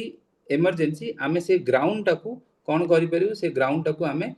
adjudicate କରିପାରିବୁ କି ସେଇ ଗ୍ରାଉଣ୍ଡ ଟା ଠିକ ଅଛି କି ନାହିଁ ତ ଏଇଟା ମିନର୍ଭା ମିଲ୍ସ କେସ ରେ କୁହାଲା କି ସେମାନେ ଯାହାଲେ ବି ଦେଖିବେ ତାପରେ ରିଭୋକେସନ ମାନେ ହଟେଇବେ କେମିତି ଆଗରୁ କଣ ଥିଲା କି ପ୍ରେସିଡେଣ୍ଟ ସେଇଟାକୁ ହଟେଇ ଦେବେ ପ୍ରେସିଡେଣ୍ଟ ହଟେଇ ଦେବେ ପାର୍ଲାମେଣ୍ଟାରୀ ଆପ୍ରୁଭାଲ ଦରକାର ନାହିଁ ଏଇଟା ଭଲ ଜିନିଷ କି ପ୍ରେସିଡେଣ୍ଟଙ୍କର ଇଚ୍ଛା ହେଲା ସେ ହଟେଇ ଦେଲେ ପାର୍ଲାମେଣ୍ଟାରୀ ଆପ୍ରୁଭାଲ ଦରକାର ନାହିଁ କିନ୍ତୁ 44th amendment ଆହୁରି ଗୋଟେ ସେଫଟି ନେଟ୍ ଆଣିଲା କି କଣ ଏଇଠି କଣ ଏକ୍ଜିକ୍ୟୁଟିଭ ହାତରେ ଥିଲା କି ପ୍ରେସିଡେଣ୍ଟ ଚାହିଁଲେ ଏଟାକୁ ହଟେଇ ଦେବେ ସେ କଣ ସେଫଟି ନେଟ୍ ଆଣିଲେ କି ଯଦି 1/10 ଲୋକସଭାର ମେମ୍ବର 1/10 ଲୋକସଭାର ମେମ୍ବର ଗୋଟେ ରେଜଲ୍ୟୁସନ ପାସ୍ କରିବେ ଠିକ ଅଛି ଗୋଟେ ନୋଟିସ ଦେବେ କାହାକୁ ସ୍ପିକରକୁ ଗୋଟେ ନୋଟିସ ଦେବେ ଆଉ ଯଦି ଭାବ ହାଉସ ନାହିଁ ମାନେ ହାଉସ ସେସନରେ ନାହିଁ ପ୍ରେସିଡେଣ୍ଟକୁ ଦେଇପାରିବେ ଯଦି ଗୋଟେ ନୋଟିସ ଦେଲେ 1/10 ମେମ୍ବର ଲୋକସଭାର କି ଆମେ ଚାହୁଁଛୁ ଯୋଉ ପ୍ରେସିଡେଣ୍ଟ ଯୋଉ ଆମର ନ୍ୟାସନାଲ ଏମର୍ଜେନ୍ସି ଲାଗିଛି ସେଇଟାକୁ ଆଉ ଫର୍ଦର କଣ୍ଟିନ୍ୟୁ ନ କରିବା ପାଇଁ ଆମେ ଚାହୁଁଛୁ କି ଆମେ ସେଇଟାକୁ ଫର୍ଦର କଣ୍ଟିନ୍ୟୁ ନ କରିବା ପାଇଁ ଯଦି ସେମାନେ ଗୋଟେ ନୋଟିସ ଦେଲେ କାହାକୁ ସ୍ପିକରକୁ ଯଦି ସ୍ପିକର ନାହାନ୍ତି ସେ ଟାଇମରେ ହାଉସ ସେସନରେ ନାହିଁ ତାହେଲେ ପ୍ରେସିଡେଣ୍ଟକୁ ତାହେଲେ ଗୋଟେ ସ୍ପେଶାଲ ସେସନ ବସିବାକୁ ପଡିବ ସ୍ପେଶାଲ ସେସନ ବସିବାକୁ ପଡିବ ୱିଦିନ 14 days 14 day ଭିତରେ ଗୋଟେ ସ୍ପେଶାଲ ସେସନ ବସିବାକୁ ପଡିବ two check if Lok Sabha doesn't want to continue with the emergency ତା ମାନେ ଯଦି ଭାବ ଏବେ ରିଭୋକ୍ କେମିତି ହେଇପାରିବ ଆଗରୁ କେମିତି ହେଇପାରୁଥିଲା ଆଗରୁ ଖାଲି ପ୍ରେସିଡେଣ୍ଟ ଚାହିଁଲେ ତାକୁ ରିଭୋକ୍ କରିଦଉଥିଲେ କିନ୍ତୁ 44th amendment ରେ କଣ କୁହାଲା ଯଦି ଲୋକସଭାରୁ 1/10 ମେମ୍ବର ଗୋଟେ ନୋଟିସ ଦେଲେ ସ୍ପିକରକୁ କି ପ୍ରେସିଡେଣ୍ଟକୁ କି ଆମେ ଚାହୁଁଛୁ କି ହାଉସ ଗୋଟେ ସେସନ ବସ ସୋ ଦ୍ୟାଟ ଆମେ ଡିସାଇଡ କରିବୁ ଅପନ ଦିସ୍ ନ୍ୟାସନାଲ ଏମର୍ଜେନ୍ସି ତାହେଲେ 14 ଦିନ ଭିତରେ କଣ ହବ ହାଉସ ସେସନକୁ ଆସିବ ଆଉ ସେମାନେ ଡିସାଇଡ କରିପାରିବେ କି ଏଇ ଯୋଉ ଏମର୍ଜେନ୍ସିକୁ ଡିସଆପ୍ରୁଭ କରିପାରିବେ ବୁଝାହେଲା ସମସ୍ତଙ୍କୁ କ୍ଲିୟର ଏତିକି ସାର୍ ଓକେ Yes, sir. এইটা ଗୋଟେ ଥର ଆମେ ଫର୍ଷ୍ଟ ନ୍ୟାସନାଲ ଏମର୍ଜେନ୍ସି ସାରିଦେବା ମୁଁ ଗୋଟେ ଥର ଗୋଟେ ସ୍ପିଡରେ ଗୋଟେ ଥର ରିଭାଇଜ କରେଇଦେବି ନ୍ୟାସନାଲ ଏମର୍ଜେନ୍ସିଟା କାରଣ ମୁଁ ଜାଣିଛି ଆକ୍ଚୁଆଲି ଏଥିରେ ପ୍ରୋବ୍ଲେମ କଣ ହୁଏ ପିଲାଙ୍କର ଏଥିରେ ପ୍ରୋବ୍ଲେମ ହେଲା କି ଏତେ ଫ୍ୟାକ୍ଟ ଅଛି ଭୁଲି ଯାଆନ୍ତି ଆରେ 2 ମାସ ଦରକାର ଥିଲା କି ଗୋଟେ ମାସ ଦରକାର ଥିଲା 30 ଦିନ ଦରକାର ଥିଲା କି କଣ ଦରକାର ଥିଲା ତ ସେଇଥିରେ କନଫ୍ୟୁଜନ ହେଇଯାଏ ତ ଏଇଟା ଆମେ ଗୋଟେ ଥର ନ୍ୟାସନାଲ ଏମର୍ଜେନ୍ସି ସାରିକି ପୁଣି ଗୋଟେ ଥର ତମକୁ ମୁଁ ରିଭାଇଜ କରେଇଦେବି ଠିକ ଅଛି ତ ଏବେ ହେଲା ନ୍ୟାସନାଲ ଏମର୍ଜେନ୍ସିର Sir, ଇଫେକ୍ଟ ହଁ କୁହ सर जदि 1/10 मेंबर होचंती स्पीकर को नोटिस न देले ताहले भी कोन प्रेसिडेंट निजे निजे सेटा को रिवोक करि परबे ପ୍ରେସିଡେଣ୍ଟ ଯେତେବେଳେ ଚାହିଁବେ ରିଭୋକ୍ କରିପାରିବେ ଠିକ ଅଛି ଏକ୍ଜିକ୍ୟୁଟିଭ ଆକ୍ସନରୁ ସେଇଟା ଉଠା ହେଇନି ସେଇଟା ଅଛି କିନ୍ତୁ ଆଡେଡ ସେଫଟି ନେଟ୍ ହେଲା କି ଯେତେବେଳେ ଚାହିଁବେ ପାର୍ଲାମେଣ୍ଟ ଯେତେବେଳେ ଚାହିଁବ ମାନେ ଲୋକସଭା ଯେତେବେଳେ ଚାହିଁବ ସେତେବେଳେ ସେମାନେ 1/10 ମେମ୍ବର ନୋଟିସ ଦେଇକି ସେଇଟାକୁ ଡିସଆପ୍ରୁଭ କରିପାରିବେ ଠିକ ଅଛି ଓକେ ସୋ ନେକ୍ସଟ ହେଲା effect of imposition of national emergency ତ ସେଣ୍ଟର ଷ୍ଟେଟ ର କଣ ହୁଏ ଫଣ୍ଡାମେଣ୍ଟାଲ ରାଇଟ୍ସ ରେ କଣ ହୁଏ ସେଇ ଜିନିଷଟା ଆମକୁ ଦେଖିବାର ଅଛି ତ ମତେ କହିଲ କି ନ୍ୟାସନାଲ ଏମର୍ଜେନ୍ସି ଲାଗିଲେ स्टेट एग्जीक्यूटिव डिसमिस हुअନ୍ତି कि नहीं ନା ସାର୍ ଡିସମିସ୍ ନାଇଁ sir, ହୁଅନ୍ତିନି ସେଇଟା ବଟ୍ mandatory ଅଛି। ସସ୍ପେଣ୍ଡ ହେଇଯାଆନ୍ତି सस्पेंड ହେଇଯାନ୍ତି ନାଇଁ ସାର୍ କିଛି ହୁଅନ୍ତିନି ବଟ୍ ପାୱାର ଟା ତାଙ୍କ ହାତରେ କିଛି ରହେନି ସେଣ୍ଟ୍ରାଲ ହାତରେ ସବୁ ପଳାଏ ଆଉ ओके तो ଯେତେବେଳେ ନ୍ୟାସନାଲ ଏମର୍ଜେନ୍ସି ଲାଗେ ମନେ ରଖ କି ପ୍ରେସିଡେଣ୍ଟ ରୁଲ ରେ କଣ ହଉଛି କି ଦେଖ ସିମ୍ପଲ ଜିନିଷ ଗୋଟେ ମନେ ରଖ କି ପ୍ରେସିଡେଣ୍ଟ ରୁଲ ରେ କଣ ହୁଏ कि कॉन्स्टिट्यूशनल मेसिनरी स्टेट रे भांगी गला जो कॉन्स्टिट्यूशनल मेसिनरी अच्छी सेटा स्टेट रे भांगी जाइछि ता माने कॉन्स्टिट्यूशनल मेसिनरी स्टेट रे भांगी जाइछि माने कोन कि स्टेट गवर्नमेंट जे अच्छी से कॉन्स्टिट्यूशन को ठीक से फॉलो करिनी कि स्टेट लेजिस्लेचर कॉन्स्टिट्यूशन को ठीक से फॉलो करूनी तो से कंडीशन रे कोन हबो तमरो गवर्नमेंट डिसमिस हे जिवो तमरो लेजिस्लेचर को माने मे बी डिसॉल्व कर देबे काहे कि कॉन्स्टिट्यूशनल मेसिनरी स्टेट रे ठीक नाही प्रेसिडेंट्स रूल रे एबे तमे सेटा को नेशनल इमरजेंसी संगे रे कंपेयर करो नेशनल इमरजेंसी टाइम रे थोड़ी ना कॉन्स्टिट्यूशनल मेसिनरी भांगुची कॉन्स्टिट्यूशनल मेसिनरी भांगुनी स्टेट रे नेशनल इमरजेंसी रे कोन होची गोटे वॉर होची कि गोटे कोड गोटे रेबेलियन होची कॉन्स्टिट्यूशन मेसिनरी सेठी किछि भंगा भंगी होउनी राइट वॉर रेबेलियन ए सब जिंस होउची तो ए टाइम रे सेंटर कोन चाहे कि ता पाखे सब कंट्रोल रहू सो दैट से ए सब जिंस को भल से मैनेज करि परिबो से ए सब वॉर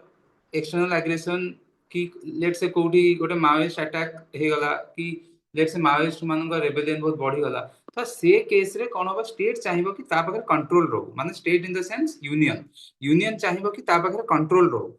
तो से कोन करियो कंट्रोल टा नै जिवो किंतु स्टेट माने तो किछि दोष करि नांदी ना एठी स्टेट माने तो किछि दोष कर नांदी स्टेट माने कॉन्स्टिट्यूशन फॉलो करछन सब ठीक ठाक अछि तो एठी काहे कि स्टेट को डिसमिस करा हो काहे कि स्टेट लेजिस्लेचर को भंगा हबो बुझी परछो मु कोन कहया चाहूची समस्त को यस सर Yes, sir. ठीक Yes, अछि sir. तो जेतबेले पढुछ एमती माने लॉजिक रे टिके माने आमे कोन करे आमे एबे बसिले इमरजेंसी पढिबे आमे घोषि देले कि हां हां नेशनल इमरजेंसी बेले स्टेट डिसमिस होबनी आउ प्रेसिडेंट्स रूल बेले स्टेट डिसमिस हे आमे आजि घोषि देले काली को किए गोटे बुले पचार देला आमे पुणी भूली जाइथिबा अरे कोन से जे रिवाइज करिया पडियो किंतु जदी आमे टिके माने मु कहूनी कि सब जगह लॉजिक लागि जियो किंतु जोडी लॉजिक लगेबा कि एठी काहे कि ही आमे स्टेट को डिसमिस करिया माने स्टेट गवर्नमेंट को काहे कि डिसमिस करिया एठी तो तांकर किछि दोष नै राइट जदी सेमति करी मन रखिया त आमे लॉन्ग टर्म पे मन रखि परिया कि हां नेशनल इमरजेंसी टाइम रे एई जिंसटा स्टेट मानकर तो किछि दोष नै स्टेट मानकर दोष नै स्टेट मानक पनिशमेंट काहे कि ही मिलियो बुझी परछ समस्त कोन कहूची okay so effect on central state relation कौन हम सेंटर जो एग्जीक्यूटिव पावर अच्छी सेंटर जो एग्जीक्यूटिव पावर अच्छी सी कौन कर allows it to direct state on any matter तो स्टेट को से माने को भी मैटर डायरेक्शन दे पारिबे इवन स्टेट रो जो पावर अच्छी स्टेट रो जो पावर अच्छी ताकू से माने कौन कर पारे निज पाखरे कंप्लीट कंट्रोल रे रखि पारिबे ठीक अछि निज पाखरे कंप्लीट कंट्रोल रे रखि पारिबे बट से माने सस्पेंड हेबेनी से माने सस्पेंड हेबेनी बुझाला सिमिलरली पार्लियामेंट कोन करिवो स्टेट लेजिस्लेटिव असेंबली रो पावर नै जो स्टेट लिस्ट ऊपर से कोन करि परिवो स्टेट लिस्ट ऊपर से लॉ बनै परिवो लेजिस्लेट करि परिवो किंतु स्टेट लेजिस्लेचर सस्पेंड हेबेनी स्टेट लेजिस्लेचर कोन हेबे सस्पेंड हेबेनी आउ पार्लियामेंट को खाली कोन ओवरराइडिंग पावर्स मिली जिवो बुझाला कोन कुआ होची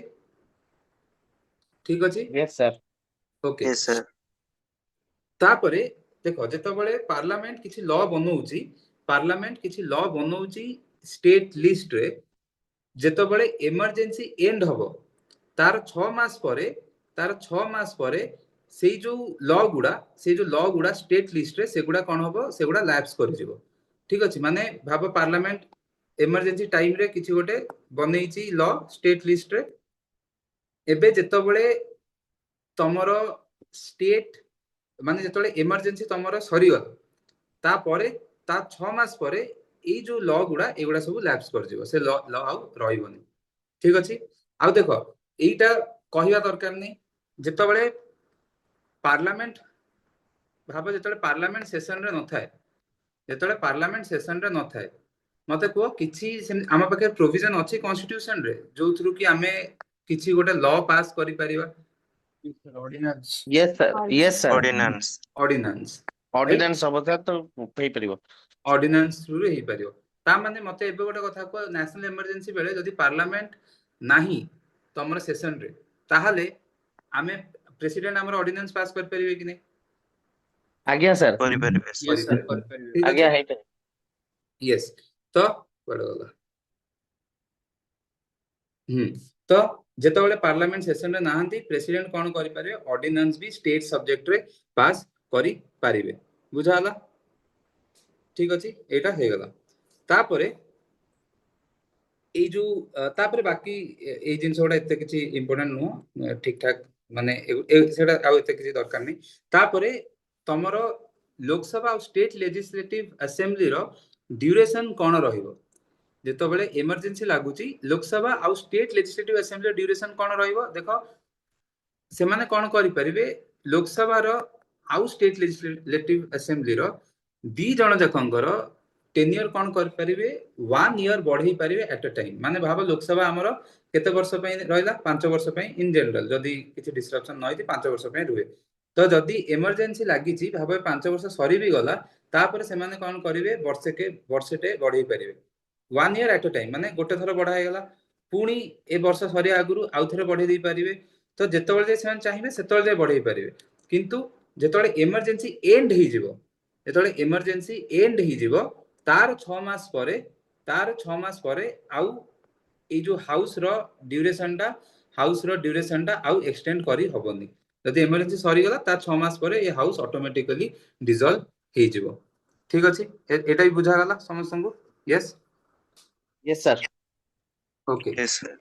नेक्स्ट आमे कौन देखिया, फंडामेंटल राइट्स रे कौन हुए? ठीक अछि, फंडामेंटल राइट्स रे हमकु दीटा मेन जिंस देखियार अछि। हां मु तुमको आर्टिकल गुडा जो कहिथली ए दीटा आर्टिकल कहि नथली 358 359, ठीक अछि, ए दीटा आर्टिकल भी मन रखियार अछि।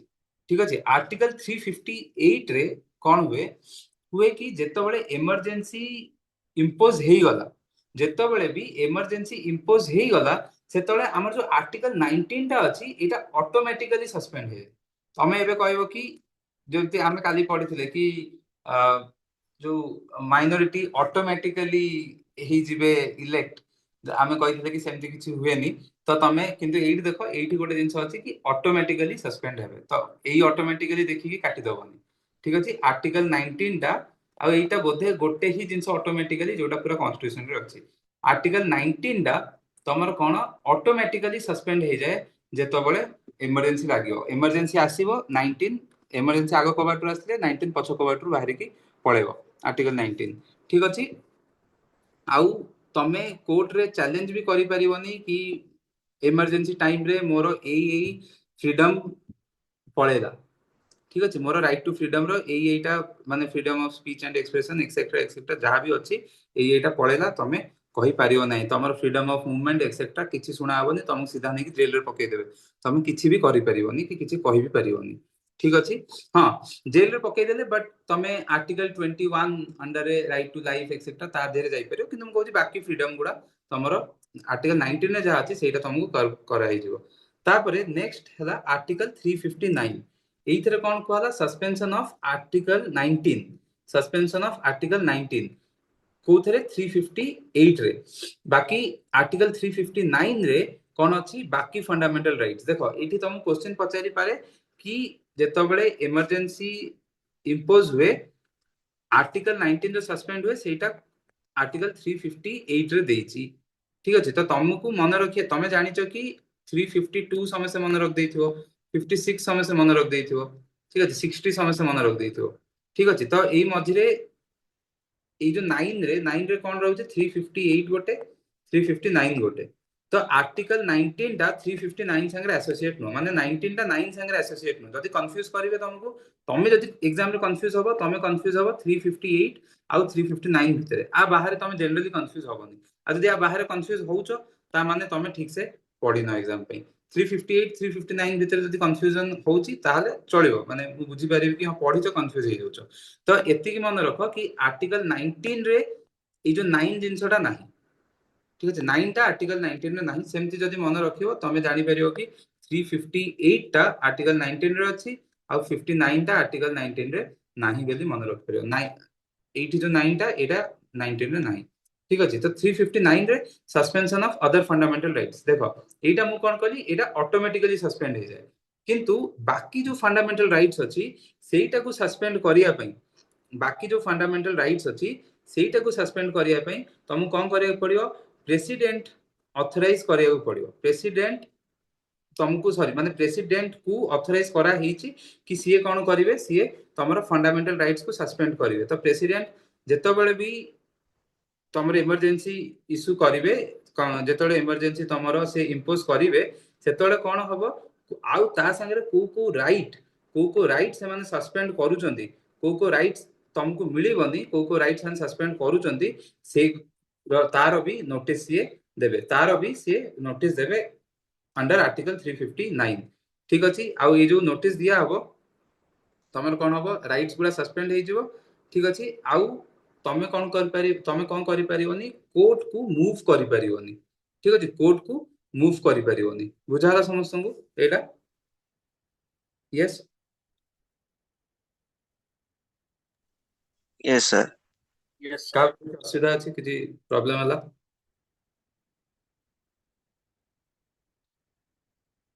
क्लियर तो Clear sir. ओके तब हम चुप काई गले मो वॉइस क्लियर आछी समस्त को yes sir okay Yes sir, clear आछे. ओके तापरे इमरजेंसी रे तमरो आमे कोन देखिले कि 358 रे आर्टिकल 19 कटि गला 359 रे बाकी जो फंडामेंटल राइट्स अछि ताकू सस्पेंड करिया पे प्रेसिडेंट कोन करिवे नोटिफाई करिवे ठीक अछि किंतु 44th अमेंडमेंट रे हुआ हला कि जो आर्टिकल 20 आउ आर्टिकल 21 अछि 20 रे कोन अछि 21 तो कहि दबो 20 रे कोन अछि सर जो ऑफेंसिव ऊपर अछि जो एक्सपोर्ट स्पेक्टर लॉ आउ सेल्फ Conviction इंक्रिमिनेशन from- वगैरह The right against conviction for any kind of offense. Very good तो एटा कोन जदि तमे कन्विक्ट हेई गलो सेठी तुमको किछि प्रोटेक्शन दिया आइछि ठीक अछि तो 44th कॉन्स्टिट्यूशन अमेंडमेंट रे कोन कोआला कि प्रेसिडेंट सस्पेंड करि परिबेनी माने एठी कोन कोर्ट तमे मूव करि परिबोनी किंतु एठी तम आर्टिकल 20 और 21 को प्रोटेक्ट करिया पई ठीक अछि तमे कोन करि परिबो कोर्ट को मूव करि परिबो आ सेटा को प्रेसिडेंट सस्पेंड करि परिबे नाही बुझाला कोन कहूची यस क्लियर एटा yes sir Yes sir.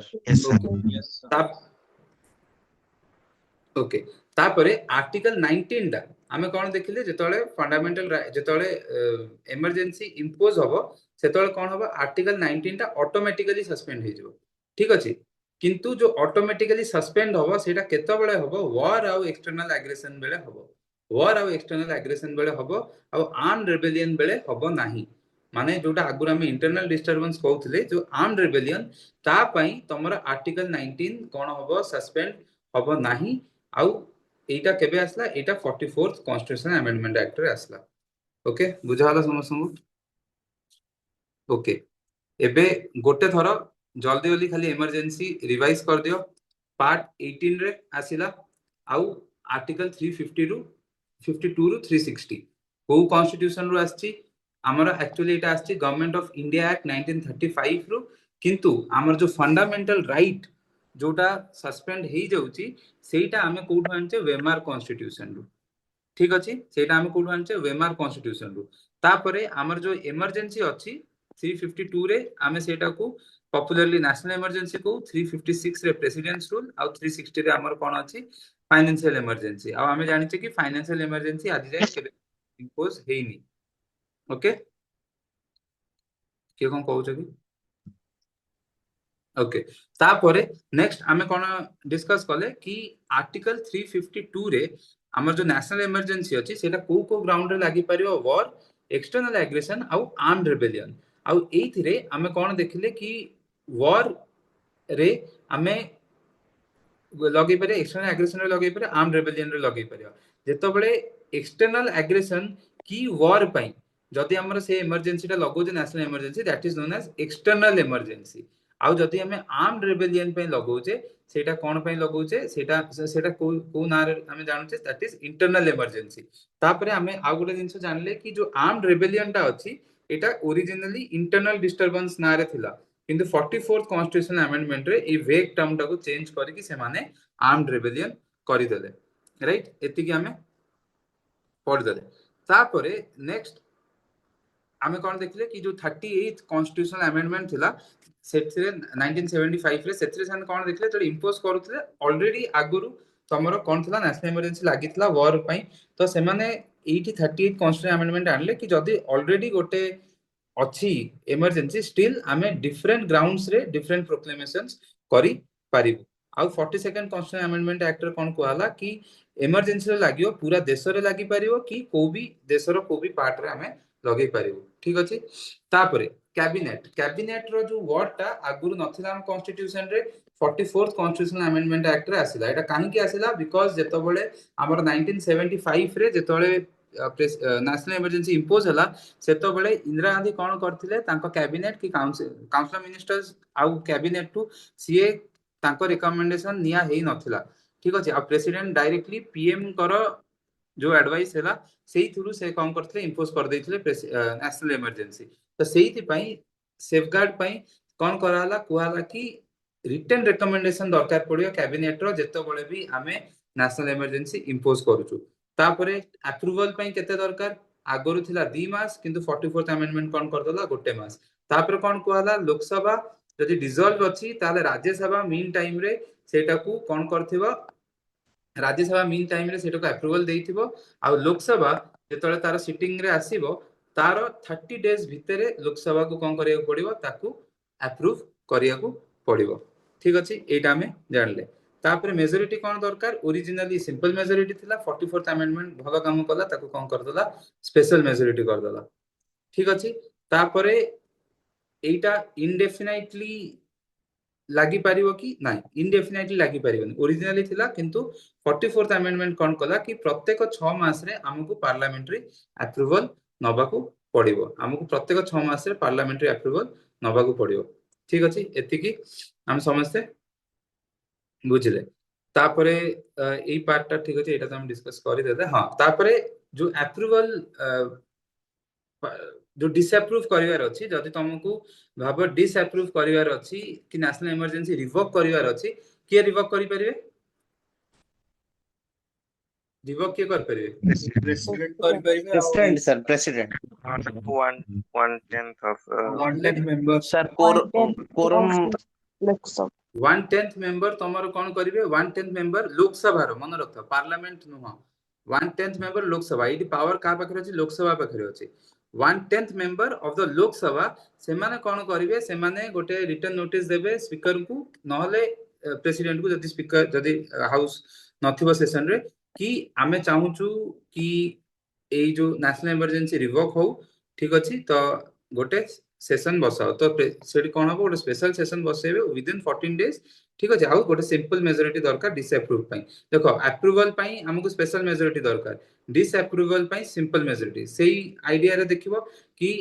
National emergency लागू आमे कम चाहिबा तो सेठी पई सेठी स्पेशल मेजॉरिटी अछि हटि जाऊ आमे बेसी चाहिबा सेठी पई सेठी सिंपल मेजॉरिटी रो दरकार अछि। ठीक अछि। हां तापरे जो हमर 1975 वार सॉरी 1975 जो नेशनल इमरजेंसी हेतला सेथिरे साहा कमिशन को बसैतले to inquire into the emergency and the reason why the emergency was imposed and Saha commission said that the reasons do not justify the declaration of emergency। ठीक अछि। Saha commission नाटा मन रखियो। ठीक अछि। तापरे सेंटर स्टेट रे कोन हुए आमे जानि गले कि ना एग्जीक्यूटिव तमर सस्पेंड होबो ना तमर लेजिस्लेचर सस्पेंड होबो किंतु सेंटर रो कोन रहइबो ओवरराइडिंग पावर्स सब जगह रे रहइबो। आ प्रेसिडेंट कोन करि परिबे प्रेसिडेंट तमरो इंपोज करि सॉरी प्रेसिडेंट कोन करि परिबे तमरो ऑर्डिनेंस भी पास करि परिबे। ठीक अछि। आउ कोन होबो जेतोले इमरजेंसी एंड हे गला ता 6 मास परे जेतिको स्टेट लिस्ट रे लॉ बना हितो से सब लैप्स करि जीवो। ठीक अछि। एटा बुझाला समस्तु। तापरे लोकसभा स्टेट असेंबली रे कोन हे परियो 1 ईयर एट अ टाइम आमे कोन करबा सेटा एक्सटेंड करि परिबा 1 ईयर एट अ टाइम तांकर जो ड्यूरेशन अछि सेटा को तांका लाइफ को आमे 1 year at a time extend करि परिबा। आउ वन्स इमरजेंसी सरी गला ता 6 मास परे वन्स इमरजेंसी सरी गला ता 6 मास परे एटा डिसॉल्व हेइ जिवो। ठीक अछि। ताटो अधिका से माने रही परिबे नाही। ओके एटा हे गला। तापरे नेक्स्ट आमे देखिले कि फंडामेंटल राइट्स रे कोन इंपैक्ट हुए आमे देखिले 358 रे गोटे होउची 359 रे गोटे होउची। तो 358 रे कोटा हबो 19 359 रे 19 टा हबो नै 358 रे 19 टा हबो और 19 टा तमर केबे कोन हबो ऑटोमेटिकली सस्पेंड हे जिवो ऑटोमेटिकली सस्पेंड हे जिवो। ठीक अछि। जो ऑटोमेटिकली सस्पेंड हबो কিন্তু এটা অটোমেটিক্যালি কোউ কেস রে সসপেন্ড হবো sir Minerva external emergency. External emergency রে মানে ওয়ার কি এক্সটর্নাল আগ্রেসন রে হবো কিন্তু जो সরি ইন্টারনাল ডিস্টারবেন্স নে আর্ম রেবেলিয়ন রে এটা অটোমেটিক্যালি সসপেন্ড हुए নাই মানে সসপেন্ড হবো নাই তারপরে ଆମର କଣ କରା ହେଇପାରିବ ଆର୍ଟିକଲ 359 ରେ ପ୍ରେସିଡେଣ୍ଟ କଣ କରିପାରିବେ ନୋଟିଫାଏ କରିପାରିବେ କି ଆଉ କୋଉ କୋଉ ରାଇଟ୍ସ କୁ ତମେ କୋର୍ଟ କୁ ଯିବାକୁ ତମେ ସସ୍ପେଣ୍ଡ କରିଦେବେ ଠିକ ଅଛି ଆର୍ଟିକଲ 359 ରେ ସେଟା ହେଇପାରିବ 44th amendment ହଁ ଆଉ ସେଟା କୋଉ ବି फंडामेंटल राइट्स में करि परिबे किंतु 44th कॉन्स्टिट्यूशनल अमेंडमेंट कोन कला प्रोटेक्शन देला कि आर्टिकल 20 और 21 will stay even after the imposition of your national emergency and a person whose right has been abridged he can move to the court ठीक अछि सी कोर्ट को मूव करि परिबो okay बुझाला समस्त को clear yes sir okay Yes, sir. Sir hmm हेले sir article 358 और 359 कही हबो कि सर वेमर कॉन्स्टिट्यूशन रो बोरो कराइछि बोली देखो सेमिति सेने एग्जैक्टली पचारिबेनी कि आर्टिकल 358 आउ 359 तमरो वेमर कॉन्स्टिट्यूशन रु करा हिची कि जदी सेने जदी पचारे कि हमर जो कैंसिल माने हमर जो इमरजेंसी बेले जो फंडामेंटल राइट्स हमें रिवोक कर दोछु सेटा को सस्पेंड कर दोछु सेटा कोठु आछि सेटा हमरो आसीछि वेमर कॉन्स्टिट्यूशन से कांसेप्टटा वेमर कॉन्स्टिट्यूशन रु आछि किंतु वेमर कॉन्स्टिट्यूशन एग्जैक्टली एया ही कांसेप्ट थिला सेटा मु जानिनी कि सेमता क्वेश्चन आसीबो भी नहीं ठीक अच्छे आमको पुणी जाकि पूरा वेमर कॉन्स्टिट्यूशन पूरा डिटेल रे देखिया पड़ियो बुझी परछ मु कोन कहूची तो जदी क्वेश्चन आसीबो तमरो आसीबो कि सस्पेंड जो होउची को हिसाब रे होउची कि जदी से पचारिबे कि आर्टिकल 358 और 359 रे जो हमरो फंडामेंटल राइट सस्पेंड होउची सेटा कोठु इन्फ्लुएंस हेची ताहले तमे कहिबो हां वेमर कॉन्स्टिट्यूशन रो किंतु एग्जैक्टली वेमर कॉन्स्टिट्यूशन रे एया अछि कि फ्रीडम ऑफ स्पीच जतो हमरो राइट टू फ्रीडम जो आर्टिकल 19 अंडर रे जोटा अछि एग्जैक्टली सेटा सेठी पळौची आउ माने ऑटोमेटिकली 359 टा ऑटोमेटिकली जाउनी सेटा मु जानिनी कि मते लागुनी कि सेमतिया क्वेश्चन आसीयो बोली ठीक अछि माने एग्जैक्टली ए जिंस होउची कि नै वेमर कॉन्स्टिट्यूशन सेटा जणा नै मते ओके यस ओके ठीक अछि आउ सेमति क्वेश्चन भी आसीयोनी ठीक सेमति क्वेश्चन आसीयो भी नै तापरे हां आउ गोटे जिंस मोटे छाड देली आर्टिकल 358 जोटा तमरो ऑटोमेटिकली आर्टिकल 19 टा पळौची सेटा it applies to the whole country सेटा ठीक अछि सेटा होल कंट्री के अप्लाई होउची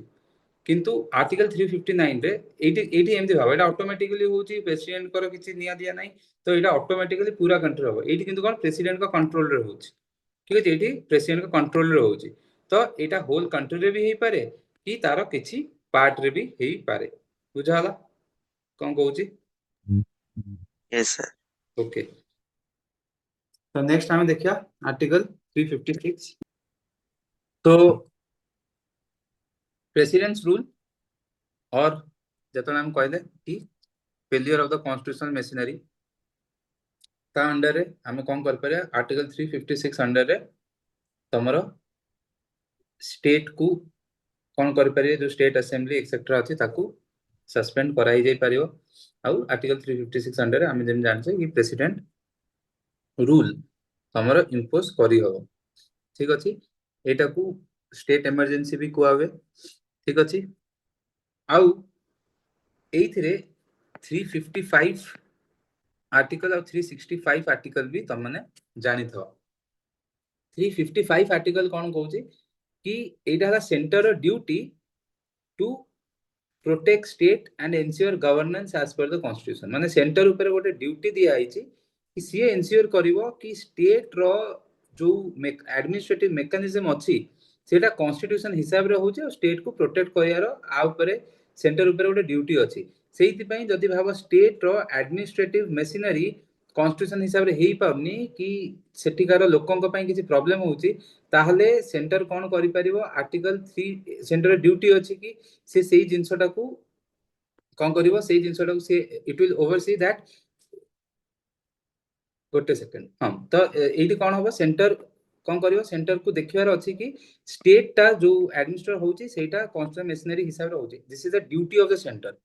ठीक अछि। तो जदि एई हिसाब रे न होउची ताहले भी स्टेट कोन करि पारि सेंटर कोन करि परिबो आर्टिकल 356 अंडर रे हमर प्रेसिडेंट्स रूल लगै परिबो काहे कि कॉन्स्टिट्यूशन ड्यूटी देइची कि एटा सेंटर रो रिस्पांसिबिलिटी कि स्टेट जोटा अछि सेटा ठीक से काम करिया दरकार।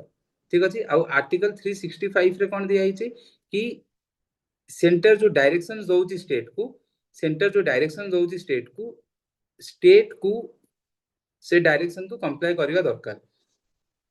स्टेट से डायरेक्शन को कंप्लाई करिया दरकार। जदि स्टेट फेल करि जाउची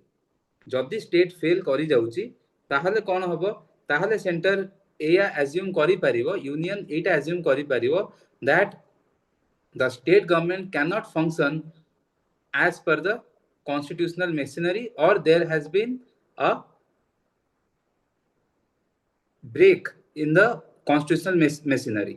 ठीक अछि कि जो constitutional machinery अछि सेइथिरे कोन अछि से constitutional machinery ठीक से फॉलो हेई पाउनी कि जो constitutional machinery अछि there is a violation of the constitutional machinery केतो बळे जेतो बळे स्टेट फेल करि जिवो तमरो सेंटर रे डायरेक्शन को फॉलो करिया पे यदि स्टेट फेल करि जाउची ताले आमे एटा भाबी पारिया कि constitutional machinery कोन हेला constitutional machinery violate हेई गला आ state cannot function as per the constitutional machinery। तो 355 56 आउ 65 एई तीनटा मन रखिवो। 55 रे कोन अछि सेंटर ऊपर रिस्पांसिबिलिटी अछि 65 रे कोन अछि स्टेट को कंप्लाई करिया दरकार सेंटर डायरेक्शन को नले आमे भाबिया कि कॉन्स्टिट्यूशनल मशीनरी भांगी गला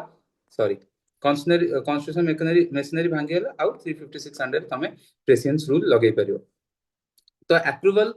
केते दरकार अप्रूवल तमरो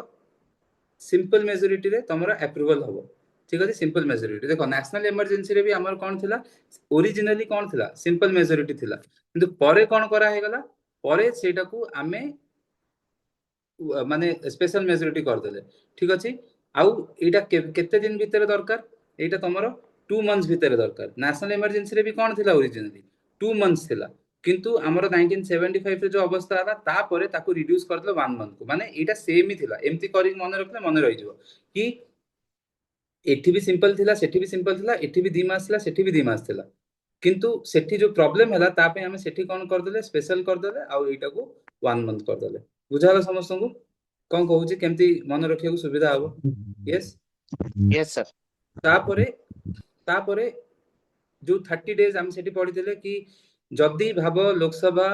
तमरो डिसॉल्व ही जाईची ताहले लोकसभा को कोन करिया पड़िबो 30 दिन भितर जब तांको फर्स्ट सिटिंग रे आछंती लोकसभा को कोन करिया पड़िबो आसी कि सेटा को अप्रूवल देई देबे। ठीक अछि। बुझा होला समस्त को। Yes okay. सर। तापरे Yes, sir. तापरे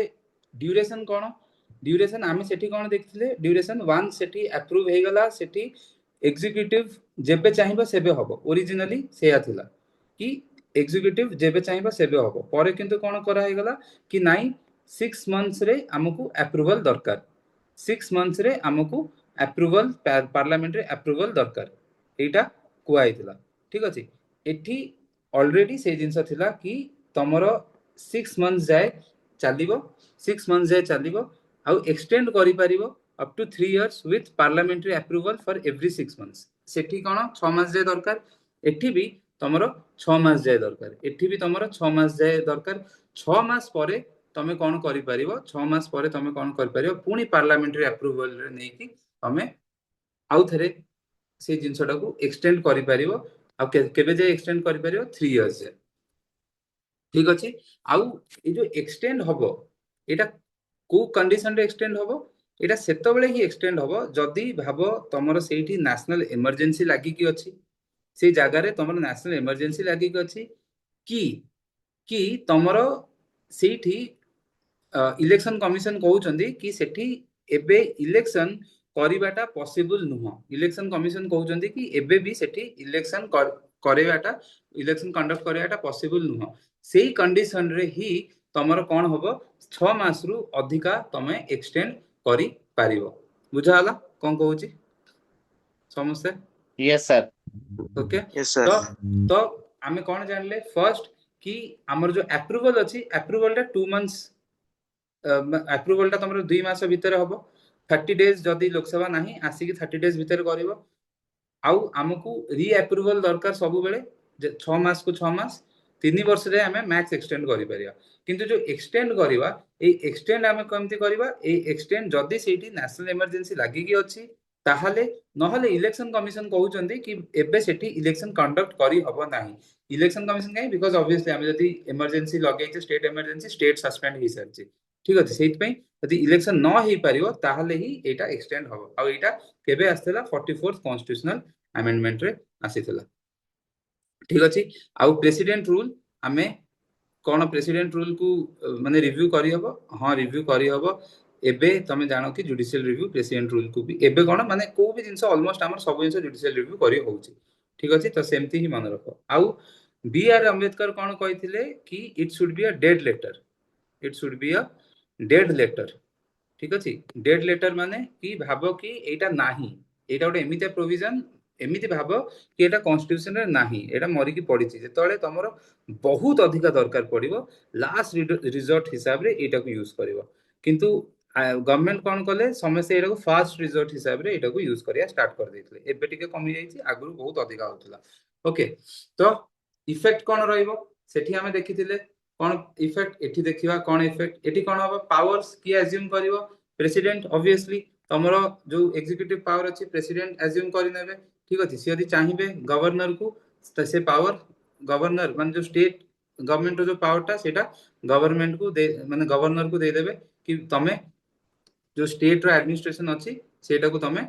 चलाओ एग्जीक्यूट करस तमे रादर देन स्टेट गवर्नमेंट जोटा कि डिसमिस हे सरथिबो तापर लेजिस्लेटिव पावर्स प्रेसिडेंट कोन करिवे सेटा को पार्लियामेंट को दे देबे लेजिस्लेटिव पावर ता पार्लियामेंट को मिलि जिवो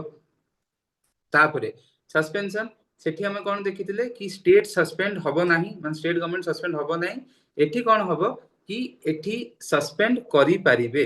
ठीक अछि एठी स्टेट को सस्पेंड करि हबो ठीक अछि एठी स्टेट को सस्पेंड करि हबो आउ तमरो जो काउंसिल ऑफ मिनिस्टर अछि तांको डिसमिस करि पारिबे ठीक अछि एठी काउंसिल ऑफ मिनिस्टर को डिसमिस करि पारिबे किंतु किंतु ए जो डिसमिस हेबे काउंसिल ऑफ मिनिस्टर्स ए जो डिसमिस हेबे काउंसिल ऑफ मिनिस्टर्स आगुरु कोन होउथिला गोटे गोटे केस अछि एसआर बोमाई केस सेटा हमें देखिबा आउ टिके रे आगुरु कोन होउथिला ना जेतले डिसमिस करियार थिला एमाने कोन करथले मन इच्छा काउंसिल ऑफ मिनिस्टर्स को डिसमिस कर देले ठीक अछि एमाने कोन करथले काउंसिल ऑफ मिनिस्टर्स को मन इच्छा डिसमिस कर दोथले किंतु एसआर बोमाई केस रे कोन हला जो प्रेसिडेंट्स रूल रो जते मिसयूज हला ता पई जुडिशियरी किछि गाइडलाइंस नै कि आसेला जुडिशियल एक्टिविज्म रो जो कांसेप्ट अछि एठी देखे मिलियो कि जनरली जुडिशियरी रो काम नहे कि सी रूल कोन हबो लॉ कोन हबो कहिबो ठीक अछि कि कोन माने let's say cone procedure follow career अछि सेटा जुडिशियरी रो काम नहो जुडिशियरी रो काम हला कि रूल ता ठीक अछि कि नै लॉ ता ठीक अछि कि नै प्रोसीजर ता ठीक अछि कि नै से देखिबो किंतु एते जो मिसयूज हला जुडिशियरी कोन कले जुडिशियल एक्टिविज्म कले आउ से माने किछि डायरेक्शंस देले कि जेतळे भी तम प्रेसिडेंट्स रूल लगेबो एई डायरेक्शन फॉलो करिवो तो ता दिरु गोटे जिंस थिला कि तमे जो काउंसिल ऑफ मिनिस्टर डिसमिस करूचो एटा केतବେଳେ डिसमिस करिवो जेतବେଳେ हाउस रे माने लेजिस्लेटिव असेंबली रे एटा प्रूफ हबो लेजिस्लेटिव असेंबली रो फ्लोर टेस्ट माने असेंबली रे प्रूफ हबो कि ए जो गवर्नमेंट अछि ए गवर्नमेंट पाखरे कॉन्फिडेंस नाही माने ए गवर्नमेंट पाखरे मेजॉरिटी नाही आगो प्रूफ हबो ता परे ही तमे काउंसिल ऑफ मिनिस्टर्स को पूरा काढी पारिबो डिसमिस करि पारिबो ठीक अछि सेतळे जे तमे ताको सस्पेंड करि के रखि पारिबो डिसमिस करि पारिबोनी कि सस्पेंड करि रखि पारिबो ठीक अछि डिसमिस तमे करि पारिबो नाही आउ गुटे जिंस पार्लियामेंट रो अप्रूवल भी दरकार आगुरु कोन करथले डिसमिस कर दोथले ता परे पार्लियामेंट अप्रूवल नै नउथले किंतु एसआर बोमाई केस रे कहले जेतबळे जे पार्लियामेंट रो अप्रूवल न मिलिछि सेतबळे जे तमे स्टेट गवर्नमेंट को तमे डिसमिस करि पारिबो नाही बुझाला समस्त को कोन कहूची yes yes sir clear okay तो एटा हम देखले स्टेट एडमिनिस्ट्रेशन गवर्नर करै पारे सेटा हम देखले तापरे कंटिन्यूटी ऑफ लॉज एटी देखो लॉज मेड बाय पार्लियामेंट और president continue to operate even after president's rule मते गोटे कथा को नेशनल इमरजेंसी रे हम कोन देखथिले लॉ गुडा कोन होउथिला सेठी 6 मंथ्स परे लैप्स हे जाउथिला आज्ञा किंतु एठी कोन होउची तमरो 6 मंथ्स परे लैप्स होउनी ठीक अछि एठी लॉ गुडा कंटिन्यू करिवो इवन तमरो प्रेसिडेंट रूल तमर रिवोक ହେଲା ପରେ ବି ତମର जो लॉ गुडा अछि से लॉ गुडा कंटिन्यू करिवो ठीक अछि बुझा हला तापर असेंबली हम प्रेसिडेंट कैन सस्पेंड और डिसॉल्व स्टेट असेंबली एटा हम कहि देली ऑलरेडी जुडिशियल स्टेटस एटा किछि चेंज हुएनी ठीक अछि जुडिशियरी को सेना हाथ लगै परिबेनी तो मु जो एसआर बोमाई केस कथा कहउथिली सेही केसटा देखि दियो कि एटी कोन हला जेतबेले बहुत अधिका माने मिसयूज हला तापरे Supreme Court S R Bommai judgment रे किछि गाइडलाइंस देले कोन देले कि सीए जो प्रेसिडेंशियल सैटिस्फैक्शन अछि से माने सेटा को असेस करि परिबे कि वेदर ए जो सैटिस्फैक्शन थिला एटा गोटे रेलेवेंट मटेरियल ऊपर थिला कि नाही माने देखो तुमको एते डिटेल दरकार नहीं प्रिलिम्स में पुनी जल्दी जल्दी एते डिटेल दरकार नहीं relevant material in the sense कहतो किछि सब्सटैंटिव जिंसो थिला जो बेसिस रे से माने प्रेसिडेंस रूल लगेले सेटा करेक्ट कि नाही सेटा से माने देखिबेनी माने जुडिशियरी कहला कि एमिति भी हेई थाई पारे कि किछि गोटे भूल इन्फॉर्मेशन थ्रू रे हेई थाई पारे आमे से भितर को जीवुनी आमे एटा देखिबु कि एक्चुअली जो जिंसो पाई जो जिंसो पाई तमे प्रेसिडेंट रूल लगेइलो ठीक अछि जो कंडीशन पाई तुम प्रेसिडेंट रूल लगेइलो से जो कंडीशन डा सेटा गोटे सब्सटैंटिव कंडीशन माने सेटा एक्चुअली गोटे सेति की बड़ जिंसो जोथि पाई कि तुम प्रेसिडेंट रूल लगेइलो तो सेटा कोर्ट देखिबे किंतु एते डिटेल तुमको जानिया दरकार नहीं तमे खाली जानो हां जुडिशियल रिव्यू हेई पारिबो एटा तम पई इंपोर्टेंट एग्जाम पई तापरे से कहले जो असेंबली रो डिसोल्यूशन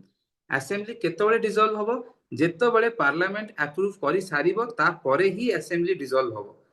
ठीक अछि जेतबेले पार्लियामेंट अप्रूव करिबो ता परे ही असेंबली डिसॉल्व होबो सेतबेले जे तमे खाली सस्पेंड करि के रखि परियो तमे डिसॉल्व करि परियोनी तमे सस्पेंड करि के रखि परियो किंतु वांस पार्लियामेंट रे अप्रूवल मिलला ता परे ही तमे डिसॉल्व करि परियो एटा हमें ऊपर कथा हले ठीक अछि तापरे जो स्टेट असेंबली को जो सॉरी जो स्टेट गवर्नमेंट को तुम जो डिसमिस करूछो सेटा केतबेले करि परियो जेतबेले देखा जीवो कि state government is losing confidence ठीक अछि जेतबेले स्टेट गवर्नमेंट कॉन्फिडेंस लूज करछि एटा केमिति जानिबो लूज करछि कि नहीं एमिति हेई परिबोनी कि गवर्नर कहि देबो कि भाई ए स्टेट गवर्नमेंट बगैर मेजॉरिटी नहीं तो प्रेसिडेंट रूल लगै दियो सेमिति होबोनी हमहु कोन करी आगुर सेमिति होउथिला हमहु कोन करिया पड़िबो फ्लोर रे टेस्ट करिया पड़िबो फ्लोर रे टेस्ट करिया पड़िबो कि एक्चुअली ए जो मिनिस्ट्री कॉन्फिडेंस अछि कि न अछि बुझा हला यस यस सर तापरे एक्चुअली जेतबेले हमें मेंस रे सेकुलरिज्म की सेकुलर कांसेप्ट ऊपर किछि लेखु आमे सेतले लेखु कि एसआर बोमाई केस रे कोन कोहाई छि सेकुलरिज्म हला basic structure of the constitution ठीक अछि एसआर बोमाई केस रे कोहाइतला secularism is the basic structure of the constitution एटा काहे की कोहाइतला एटा एथि पई कोहाइतला कि एसआर बोमाई केस रे सुप्रीम कोर्ट एया कहले कि जदी को स्टेट एंटी सेकुलर पॉलिसीज जदी को state anti secular policies pursue करूची जदी को state anti secular policies pursue करूची then it can be seen as your breaking of the constitution or violation of the constitutional machinery ठीक अछि कोन कहली कि जदी को state anti secular policies pursue करूची सेटा को आमे कोन कहि देखि परिया we can see it as violation or breakage in the constitutional machinery ठीक अछि तो आमे कोन करि परिया आर्टिकल 356 इंपोज करि परिया जदी को स्टेट हमरा एंटी सेकुलर पॉलिसीज यूज करूची काहे कि एटा करि परिया सुप्रीम कोर्ट कहले because secularism is the basic structure of the constitution एटा को केस रे कोहाला एटा एसआर बोमाई केस रे कोहाला एटा भलो से मन रखिथिबो ठीक अछि तो एठी किछि proper imposition of precedence rule माने कोटा प्रॉपर कोटा इम्प्रॉपर से विषय कोआई छि एटा तम माने टिके देखि दबो निजे कि जदी हंग असेंबली अछि माने पार्टी केही मेजॉरिटी रे नांदी केही नांदी ताहाले प्रेसिडेंस रूल लागि हबो किंतु भाबो गोटे मिनिस्ट्री तमर कोन कला से कोन कला रिजाइन कर दला ठीक अछि गोटे मिनिस्ट्री रिजाइन कर दला आ गवर्नर कहला भाई एठी प्रेसिडेंट रूल लगै दियो बिकॉज़ मिनिस्ट्री रिजाइन कर दले आ एबे स्टेट रे माने एबे स्टेट रे लगै दियो बिकॉज़ काहे मिनिस्ट्री रिजाइन कर दले किंतु सेटा ठीक होबनी काहे कि बिकॉज़ तुमको एठी देखिबार अछि जदी एई मिनिस्ट्री सिना रिजाइन कर दला आउ एमती को पार्टी अछि कि आउ एमती को कोएलिशन अछि कि जे तमरो मेजॉरिटी प्रूफ करि परियो जे मेजॉरिटी प्रूफ करि परियो सेटा न चेक करी कि जदी तमे रेकमेंड कर दोजो कि प्रेसिडेंट रूल लगाओ सेटा भूल ঠিক ଅଛି ଏଇ ଜିନିଷ ଗୁଡ଼ା ଏଗୁଡ଼ା ବହିରେ ଅଛି, ବହିରେ ତ ସବୁ ଜିନିଷ ହିଁ ଅଛି, ଏଇଟା ଅଛି, ଏଇଟା ଡାଇରେକ୍ଟଲି ସେଇଠୁ ପଢିଦବ, ଆଉ ମୁଁ ଏଇଟା ଡିଟେଲରେ ପଢଉନି। ଠିକ ଅଛି, ତ ସେଇ ଏଇ ଜିନିଷଟା, ହଁ, ଆଉ ଏଇ ଜିନିଷଟା ମନେ ରଖିଥିବ, ଏଇ ଜିନିଷଟା ମନେ ରଖିଥିବ।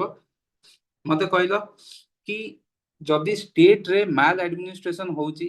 ଷ୍ଟେଟ ଗଭର୍ଣ୍ଣମେଣ୍ଟରେ ବହୁତ କରପସନ ହଉଛି, ତାହେଲେ ପ୍ରେସିଡେଣ୍ଟ ରୁଲ ଲଗେଇ ହବ କି ନାହିଁ? ନା ସାର୍ ଲଗେଇ ନା ହବନି। ସାର୍ ହବନି। ଲଗେଇ ହବନି। ଠିକ ଅଛି, ଏଇଟା ମନେ ରଖିବ, ମାନେ ଏଇ ଜିନିଷରେ ଫସେଇ ଦେଇ ପାରନ୍ତି କି ଯଦି ଷ୍ଟେଟରେ ବହୁତ ଅଧିକା ମାଲ ଆଡମିନିଷ୍ଟ୍ରେସନ ହଉଛି, କରପସନ ହଉଛି, ତାହେଲେ ଆମେ ପ୍ରେସିଡେଣ୍ଟ ରୁଲ ଲଗେଇ ପାରିବା। ଆଉ ଜେନେରାଲି ଆମେ ଯଦି ଲଜିକ ଲଗେଇବା, ଆମେ ହଁ ହଁ ହେଇଥିବ, ଏମିତି ଲଗେଇ ହଉଥିବ, ବଟ୍ ନାଇଁ, ମାଲ ଆଡମିନିଷ୍ଟ୍ରେସନ ହଉ କରପସନ ହଉ ସେଥିରେ ଲଗେଇ ହବ ନାହିଁ। ଆଉ ଯଦି ସେଇଥିରୁ ଲଗେଇବାର ହେଲା, ପୁରା ଦେଶଟା ପ୍ରେସିଡେଣ୍ଟ ରୁଲରେ ରହିବ, ତମମାନେ ବି ଜାଣିଛ ସେଇଟା। ଠିକ ଅଛି, ତ ଏଇଟା ଏଇଟା ଗୋଟେ ମନେ ରଖିଥିବ, ବାକି ଜିନିଷ ତମମାନେ ଦେଖିଦବ। ଆଉ ଫାଇନାନ୍ସିଆଲ ଏମର୍ଜେନ୍ସି obviously ଯଦି କିଛି ଫାଇନାନ୍ସିଆଲ ଷ୍ଟେବିଲିଟି ରହିଲାନି ଦେଶରେ, ଠିକ ଅଛି, କି ଆମର ଯୋଉ କଣ୍ଟ୍ରିର ଏକ୍ସଚେକର ଥ୍ରେଟେଣ୍ଡ ଅଛି କିଛି ବି, ତ ସେଇ କେସରେ ଆମେ କଣ କରିପାରିବା, ଆମେ ଫାଇନାନ୍ସିଆଲ ଏମର୍ଜେନ୍ସି ଲଗେଇ ପାରିବା ଅଣ୍ଡର ଆର୍ଟିକଲ 360। ଠିକ ଅଛି, ଏଠି କଣ ଦରକାର, ସେଇ ସିମ୍ପଲ ମେଜରିଟି 2 months ଯୋଉଟା କି ଆମେ ଦେଖି ଦେଖି ଆସିଛେ। ଆକ୍ଚୁଆଲି ଏଇଟା ହିଁ ଥିଲା ସବୁ ଜାଗାରେ, ନ୍ୟାସନାଲ ଏମର୍ଜେନ୍ସିରେ ଏଇଟା ଚେଞ୍ଜ ହେଇଥିଲା। ମୁଁ ବାରମ୍ବାର ଏଇଟା କହୁଛି ସୋ ଦ୍ୟାଟ ତମ ମୁଣ୍ଡରେ ରହିଯିବ କି ହଁ ଆକ୍ଚୁଆଲ ସିମ୍ପଲ ମେଜରିଟି 2 months ଥିଲା, କିନ୍ତୁ ନ୍ୟାସନାଲ ଏମର୍ଜେନ୍ସିରେ ଆମେ ଏଟାକୁ ଚେଞ୍ଜ କରିଦେଇଥିଲେ। ଠିକ ଅଛି, ଆଉ ସେଇ ଯଦି ଲୋକସଭା ତମର ରିଜଲ୍ଭ ଥିବ ତାହେଲେ 30 days, mean while Rajya Sabha approve କରିଦେଇଥିବ, ଏଇ ସବୁ। ଆଉ ଏଟା କଣ୍ଟିନ୍ୟୁ କେମିତି କରିପାରିବ, ଇନଡେଫିନାଇଟଲି ଅନ୍ଟିଲ ରିଭୋକ୍ଡ, ଯେମିତି ଆମର ନ୍ୟାସନାଲ ଏମର୍ଜେନ୍ସିରେ ଥିଲା, ଇନଡେଫିନାଇଟଲି ଅନ୍ଟିଲ ରିଭୋକ୍ଡ। ଠିକ ଅଛି, ସେଇଥିପାଇଁ। ଆଉ ପ୍ରେସିଡେନ୍ସିଆଲ ରୁଲରେ ଆକ୍ଚୁଆଲି ସେଇଟା କାହିଁକି ନଥିଲା, କାରଣ ଆମକୁ ଫେଡରାଲିଜମକୁ ବି ପ୍ରୋଟେକ୍ଟ କରିବାର ଥିଲା, ସେଇଥିପାଇଁ ସେଇଠି ଇନଡେଫିନାଇଟଲି ଅନ୍ଟିଲ ରିଭୋକ୍ଡ ନଥିଲା। ସେଇଠି ତମର ଯୋଉ 3 ବର୍ଷ 6 ମାସ 3 ବର୍ଷ ସେଇ ଯାଏ ଥିଲା। ଠିକ ଅଛି, 6 ମାସକୁ 6 ମାସ ଆପ୍ରୁଭାଲ ଥିଲା, କିନ୍ତୁ ବାକି ସବୁ ଜାଗାରେ ମାନେ ନ୍ୟାସନାଲ ଏମର୍ଜେନ୍ସି ଏଇଠି କଣ ଥିଲା, ଇନଡେଫିନାଇଟଲି ଅନ୍ଟିଲ ରିଭୋକ୍ଡ। କିନ୍ତୁ ପରେ ନ୍ୟାସନାଲ ଏମର୍ଜେନ୍ସିରେ କଣ ହେଲା, 6 ମାସରେ ଆମକୁ କରିବାକୁ ପଡିଲା, ଆଉ 1/10 ବାଲା ଯୋଉ ଜିନିଷଟା ସେଇଟା ଆଡ ହେଇଯାଇଥିଲା। ଠିକ ଅଛି, ଏଇଟା ତ ଆମେ ଦେଖିଦେଇଥିଲେ ଜୁଡିସିଆଲ ରିଭ୍ୟୁ ଏକ୍ସେଟ୍ରା, କି 38th amendment କହିଲା କି ଜୁଡିସିଆଲ ରିଭ୍ୟୁ ନାହିଁ, 44th କହିଲା ଜୁଡିସିଆଲ ରିଭ୍ୟୁ ଅଛି, ଏଠାରେ ଆଉ କିଛି କହିବାର ନାହିଁ। ରିଭୋକେସନ ଯେମିତି କହିଲି, ଇନଡେଫିନାଇଟଲି ଅନ୍ଟିଲ ରିଭୋକ କିଏ କରିବେ, ପ୍ରେସିଡେଣ୍ଟ କରିବେ। ଠିକ ଅଛି, ଯୋଉଟା କି ଓରିଜିନାଲି ଆମେ ନ୍ୟାସନାଲ ଏମର୍ଜେନ୍ସିରେ ବି ଦେଖିଥିଲେ କି ପ୍ରେସିଡେଣ୍ଟ ରିଭୋକ କରିବେ, ପାର୍ଲାମେଣ୍ଟର ଆପ୍ରୁଭାଲ ଦରକାର ନଥିଲା। ଇମ୍ପୋଜିସନ ଆମେ ଏଇଟା ବି କଥା ହେଇଗଲେ କି ନେଭର ଡିକ୍ଲେୟାର୍ଡ ସୋ ଫାର। ଠିକ ଅଛି, ଏଇଟା ଆମେ ଜାଣିଗଲେ। ତାପରେ ତମର ଇଫେକ୍ଟ କଣ ହବ କି, ଦେଖ ବହୁତ ସିମ୍ପଲ ଜିନିଷ କି ପ୍ରେସିଡେଣ୍ଟ କଣ କହିପାରିବେ, ଷ୍ଟେଟ ମାନଙ୍କୁ କହିପାରିବେ ଭାଇ ଟିକେ ଦେଖିକି ଖର୍ଚ୍ଚ କର। ଠିକ ଅଛି, ଫାଇନାନ୍ସିଆଲ ପ୍ରୋପ୍ରିଏଟି ଯୋଉ ଷ୍ଟାଣ୍ଡାର୍ଡସ ମେଣ୍ଟେନ କରିବାକୁ କହିବେ କି ଭାଇ ଟିକେ ଦେଖିକି ଖର୍ଚ୍ଚ କର, ଟିକେ କଞ୍ଜୁସ ହେଇକି ଚଳ, ଏଇ ସବୁ କଥା କହିବେ। ତାପରେ ଆଉ କଣ ହେଇପାରିବ କି ଯୋଉ ସାଲାରୀ ଆଲାଉନ୍ସ ଏକ୍ସେଟ୍ରା, ଏସବୁ ଜିନିଷ ତମର ମାନେ ଯେତିକ ଆଡମିନିଷ୍ଟ୍ରେସନ ଯିଏ ଅଛନ୍ତି, ଗଭର୍ଣ୍ଣମେଣ୍ଟ ଏମ୍ପ୍ଲୟିଜ ଏକ୍ସେଟ୍ରା, ତାଙ୍କର କମେଇ ହେଇପାରିବ। ଠିକ ଅଛି, ଇନକ୍ଲୁଡିଂ ସୁପ୍ରିମକୋର୍ଟ ଆଉ ହାଇକୋର୍ଟ ର ଜଜେସ୍ ମାନଙ୍କର ବି କମେଇ ହବ। ଠିକ ଅଛି, ଏଇ ଜିନିଷଟା କନଫ୍ୟୁଜ ହେଇଯିବନି, ବାକି ଜିନିଷରେ ଯେମିତି ଆମେ କହୁଥିଲେ ଆଙ୍କୁ ହାତ ମାରି ପାରିବେନି, କିନ୍ତୁ ଏଇଠି କଣ ହବ, ସମସ୍ତଙ୍କର ଇନକ୍ଲୁଡିଂ ଜଜେସ୍ ଅଫ ସୁପ୍ରିମକୋର୍ଟ ଆଉ ହାଇକୋର୍ଟ। ଠିକ ଅଛି, ଯେତେବେଳେ ଦେଶର ପ୍ରୋବ୍ଲେମ ଅଛି ଆଙ୍କର ସାଲାରୀ ବି ଆମେ କମେଇ ପାରିବା। ଠିକ ଅଛି, ରିଜର୍ଭେସନ ଅଫ ବିଲ୍, ଅବଭିୟସଲି ଯେତେବେଳେ ମାନେ ଷ୍ଟେଟ କୁ କହୁଛନ୍ତି ଭାଇ ଦେଖି ଚାହିଁ ଖର୍ଚ୍ଚ କର, ଭାବ ଷ୍ଟେଟ ତାର ମନି ବିଲରେ ସେ କଣ କରିବ, ବହୁତ ଅଧିକା ଡେଫିସିଟ କରେଇ ଦଉଛି। ଠିକ ଅଛି, ମାନେ ଲେଟ୍ ସେ ତାଙ୍କ ବଜେଟ ପାସ୍ କରୁଛି, ବହୁତ ଅଧିକା ଡେଫିସିଟ କରଉଛି କି ବହୁତ ଅଧିକା ପଇସା ଖର୍ଚ୍ଚ କରାଯାଉଛି, ତ ପ୍ରେସିଡେଣ୍ଟ କଣ କରିପାରିବେ, ପ୍ରେସିଡେଣ୍ଟ ସେଇ ଯୋଉ ମନି ବିଲ୍ ଗୁଡା ଅଛି ସେଇଟାକୁ ପ୍ରେସିଡେଣ୍ଟ କଣ କରିପାରିବେ, ଦେଖିପାରିବେ କି ଭାଇ ଏଟା ଠିକ ଅଛି କି ନ ଅଛି। ଠିକ ଅଛି, ଏଇ ମନି ବିଲ୍ ଗୁଡା ରିଜର୍ଭ ହେଇକି ରହିପାରିବ। ବୁଝାହେଲା?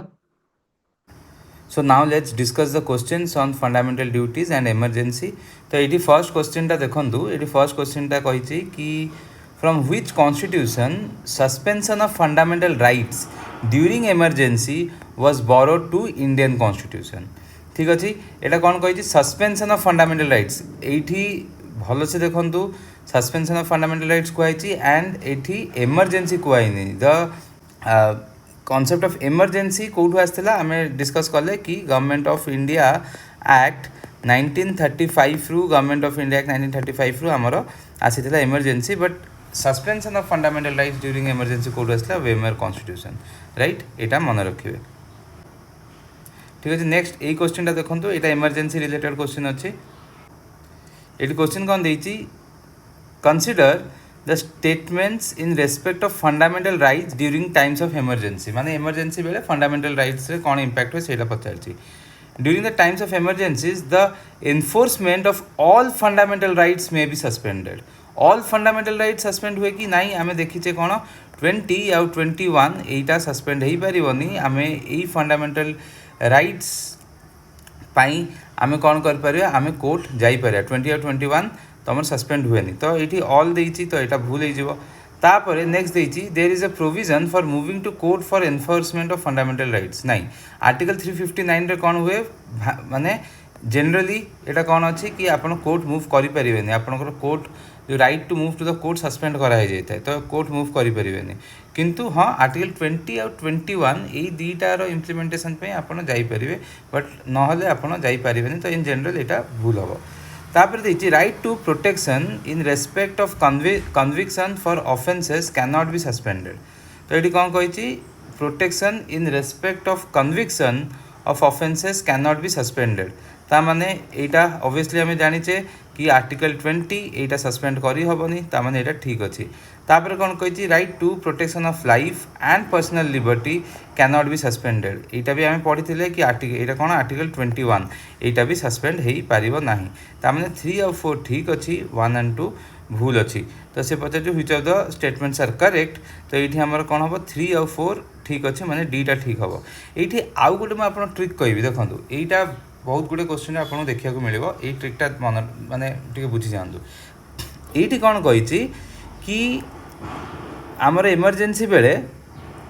Enforcement of all the fundamental rights may be suspended enforcement of all the fundamental rights may be suspended ठीक अच्छे यहाँ वनटा एबे देखो ये ट्रिकटा को कौन कहते कॉन्ट्राडिक्टरी स्टेटमेंट्स ता माने कौन कॉन्ट्राडिक्टरी स्टेटमेंट्स माने कौन कि सेम क्वेश्चन रे दीटा स्टेटमेंट सेम क्वेश्चन रे दीटा स्टेटमेंट एटा कौन थाए एटा कॉन्ट्राडिक्टरी थाए दीटा स्टेटमेंट कौन बेले बेले कॉन्ट्राडिक्टरी देई थांती दीटा स्टेटमेंट बेले बेले कॉन्ट्राडिक्टरी देई थांती ता माने माने भाबंतु गोटे स्टेटमेंट रे कहबो क्रो इज ब्लैक आउ गोटे स्टेटमेंट रे कहबो क्रो इज व्हाइट तो ऑब्वियसली दीटा को हो पारिबनी को गोटे ही हम ठीक अच्छे जदि भी आप जानी ना काउ धड़ा कि कला आपड़ कि यहीटा तो जानीपर ना कि गोटे कही क्रोटा ब्लैक गोटे कही क्रोटा व्हाइट तो दीटा केबे भी एका संगे आसीपारनी जब ताले ऑप्शन स्टेटमेंट ऑप्शंस रे आइदर जदि भावते यहाँ मोर 1 यहाँ मोर 2 आंसर कौन जदि भावते एमती ओनली 1 कि only 2 only statement 1 only statement 2 कि बोथ 1 एंड 2 आउ आमर नाइदर 1 एंड 2 देखो ये दीटाक न भी हो पारे काउ कला कि धड़ा न हो नाली भी होता पारे से आम कहीपरि किंतु ओनली 1 माने मे बी ब्लैक ही पारे ओनली 2 मे बी व्हाइट होता पारे किंतु जो बोथटा केबे भी एठी हबनी आपण देखो कहीं बिकज बोथटा ये हबनी 1 एंड 2 केबे भी एका संगे ही पारिबनी क्रो इज ब्लैक और क्रो इज व्हाइट दीटा तो एका संगे केबे भी हबनी तो बोथ एठी हबनी एटा कटिजिवो मैंने बुझीपार कॉन्ट्राडिक्टरी स्टेटमेंट हेले यही स्टेटमेंट आप एलिमिनेट करदे सिमिलर कॉन्सेप्ट रे ये देखूँ कि कौन कही enforcement of all fundamental rights may be suspended माने ये कहूँ सब जाक फंडामेंटल राइट्स आम सस्पेंड करिपारिबा 1 रे यहाँ कहूँ एवं 3 टा देखूँ कहूँ right to protection in respect of conviction for offences can not be suspended ये कहूँ सबू को आम सस्पेंड करें ये कहूँ आर्टिकल 20 को आम सस्पेंड करें जदि भी आम आंसर जाने कि आर्टिकल 20 को हो पार कि नहीं कि ये स्टेटमेंट जो दिखाई हो पार कि नहीं किंतु यहीटा तो आम देखिए जापर ना ये जो फंडामेंटल राइटा सस्पेंड हो पारनी ये कही सब जाक फंडामेंटल राइट सस्पेंड हो पार ता माने कौन ता माने ये आम जानुचे कि 1 आउ 3 एका संगे केबे आसीपारे कहीं यहाँ कॉन्ट्राडिक्टरी स्टेटमेंट 1 रे कहूँ सब जाक फंडामेंटल राइट्स को तुम कौन कर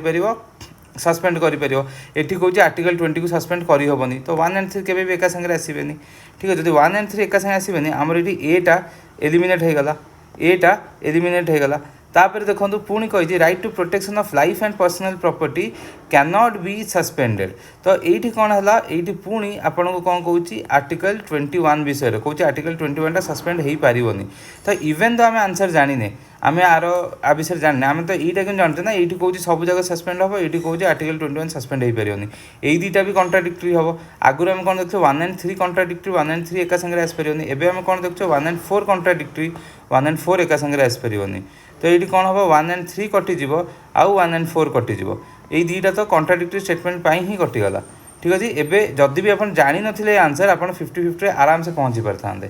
ठीक अच्छे बुझाला कौन कहूँ এই কোশ্চেনটা দেখন্তু কনসিডার দ্য ফলোইং স্টেটমেন্টস দেইছি the fundamental duties are defined as the moral obligation of all citizens এটা ঠিক আছে মোরাল অব্লিগেশন রেসপন্সিবিলিটি এটা আপনার ঠিক আছে তারপরে কইছি they are not enforceable through courts हाँ आम जाचे कि एटा एनफोर्सेबल नुह ठीक अच्छे फंडामेंटल राइट्स भाया यहाँ भी आपंकर ठीक हो तापर are added to the constitution through 44th amendment of the constitution is it ना 42nd आम देखीचे स्वरण सिंह कमिटी रिकमेंडेशन यहाँ कौन 42nd कॉन्स्टिट्यूशन अमेंडमेंट एक्ट 1976 रे यहाँ इनसर्ट होता तो 3टा आपणकर भूल हो गला तापर देखिए the 11th fundamental duty was added to part 4A of the constitution by 42nd amendment से कौन कौन 11th फंडामेंटलटा 42nd नहीं फंडामेंटल ड्यूटीज गुड़ा 42nd आसला किंतु 11th फंडामेंटल ड्यूटी अच्छी सेटा आमर 86th कॉन्स्टिट्यूशन अमेंडमेंट रे आसला जितेबाला आमर आर्टिकल 21A आसला सेठी अमेंडमेंट है DPSP रे भी आसला अर्ली चाइल्डहुड केयर सेठी अमेंडमेंट है आर्टिकल 45 रे एज वेल एज आमर फंडामेंटल ड्यूटीज रे पेरेंट्स मान रेस्पॉन्सिबिलिटी जोटा ऐड कराला that is 86th constitution amendment act तो 4टा भूल तो आमर ये 1 2 ठीक अच्छे 3 4 भूल अच्छी 4टा जदि भूल है आमर ये 3टा कटेला 1 and 3 1 and 3 देइछे आमर 1 and 2 आसला 3 रे कौन सी fundamental duty are added to constitution through 44th amendment एटा तो भूल ही हम 42nd रे हम माने ये ऑप्शन से भूल सेट करछंती एटा 42nd होइतिले एटा ठीक होता एटा भूल हम आमर 1 and 2 ये आंसर हवा कथा जोटा कि ये नाही ठीक अच्छे चलतु आगू देखा ये क्वेश्चन देखो which one of the following shall not be considered N adequate ground for the issue of proclamation of national emergency आम कौन जाने नेशनल इमरजेंसी 3टा जिनस आसे गोटे पढ़ीचे आम वॉर एक्सटर्नल एग्रेशन आउ आर्म्ड रेबेलियन राइट आउ आम कौन जाने कि ये जो आर्म्ड रेबेलियन आगुरी कौ ना जना जाइथिला इंटरनल डिस्टर्बेंस किंतु ये जो इंटरनल डिस्टर्बेंस नाटा को 44th ये जो इंटरनल डिस्टर्बेंसटा 44th कॉन्स्टिट्यूशनल अमेंडमेंट रे कौन है चेंज होटा को आर्म्ड रेबेलियन करदे यहाँ आम जाने war external aggression armed rebellion war अच्छी एक्सटर्नल एग्रेशन अच्छी आर्म्ड रेबेलियन अच्छी ठीक अच्छे ये 3टा तो हम ही से कही shall not be considered internal disturbance यहाँ को आम चेंज कर देचे 44th अमेंडमेंट रे आपको आर्म्ड रेबेलियन कर देचे हेन्स ये कही कौटा हेनी ताले यहाँ हेनी इंटरनल डिस्टर्बेंस ये देखो पुणी नेक्स्ट क्वेश्चन कह the fundamental duties are incorporated in the Indian constitution in माने को ईयर आम जाने fundamental duties 42nd constitution amendment act 1976 रे इनसर्ट होता तो ये आंसर कौन हो 1976 सिंपल ये क्वेश्चन देखो which of the following statement is a true of the fundamental duties of an Indian citizen first कही legislative process has been provided to enforce this duties तो किसी लेजिस्लेटिव प्रोसेस प्रोवाइड कराइनी आम जाने ठीक अच्छे तो सेमती किसी कॉन्स्टिट्यूशन भी किसी प्रोवाइड कराई तापर कही दे आर को रिलेटिव टू लीगल ड्यूटीज नाई को रिलेटिव टू लीगल ड्यूटीज नुहे कारण फंडामेंटल ड्यूटीज सेमती भी जस्टिसेबल नुह लीगल ड्यूटीज कौन एनफोर्स करने आप कोर्ट जापरेंगे किंतु माने एनफोर्सेबल कोर्ट रे legal duties fundamental duties enforceable नुहे तो से को रिलेटिव हेनी तो ये 2टा हेनी आउ हाँ यहाँ हेनी नाइदर 1 नॉट 2 है आंसर नेक्स्ट ये क्वेश्चन देखो to uphold and protect the sovereignty, unity and integrity of India is a provision made in the এটা আমি ভালো से জানছে this is fundamental duties এই কোশ্চেনটা দেখুন under the constitution of India which of the following is not a fundamental duty not a fundamental duty দেইছি তো first দেইছি to vote in public elections আমি জানিছে এইটা এমতি কিছু ফান্ডামেন্টাল ডিউটিজ তো ନାହିଁ कि vote in public elections तापर दिखाई to develop the scientific temper आम यहाँ जाने यहाँ फंडामेंटल राइट नंबर 8 माने GH हम यहाँ ठीक अच्छे तापर टू सेफगार्ड पब्लिक प्रॉपर्टी यहाँ भी आम जाने यहाँ आई रे अच्छी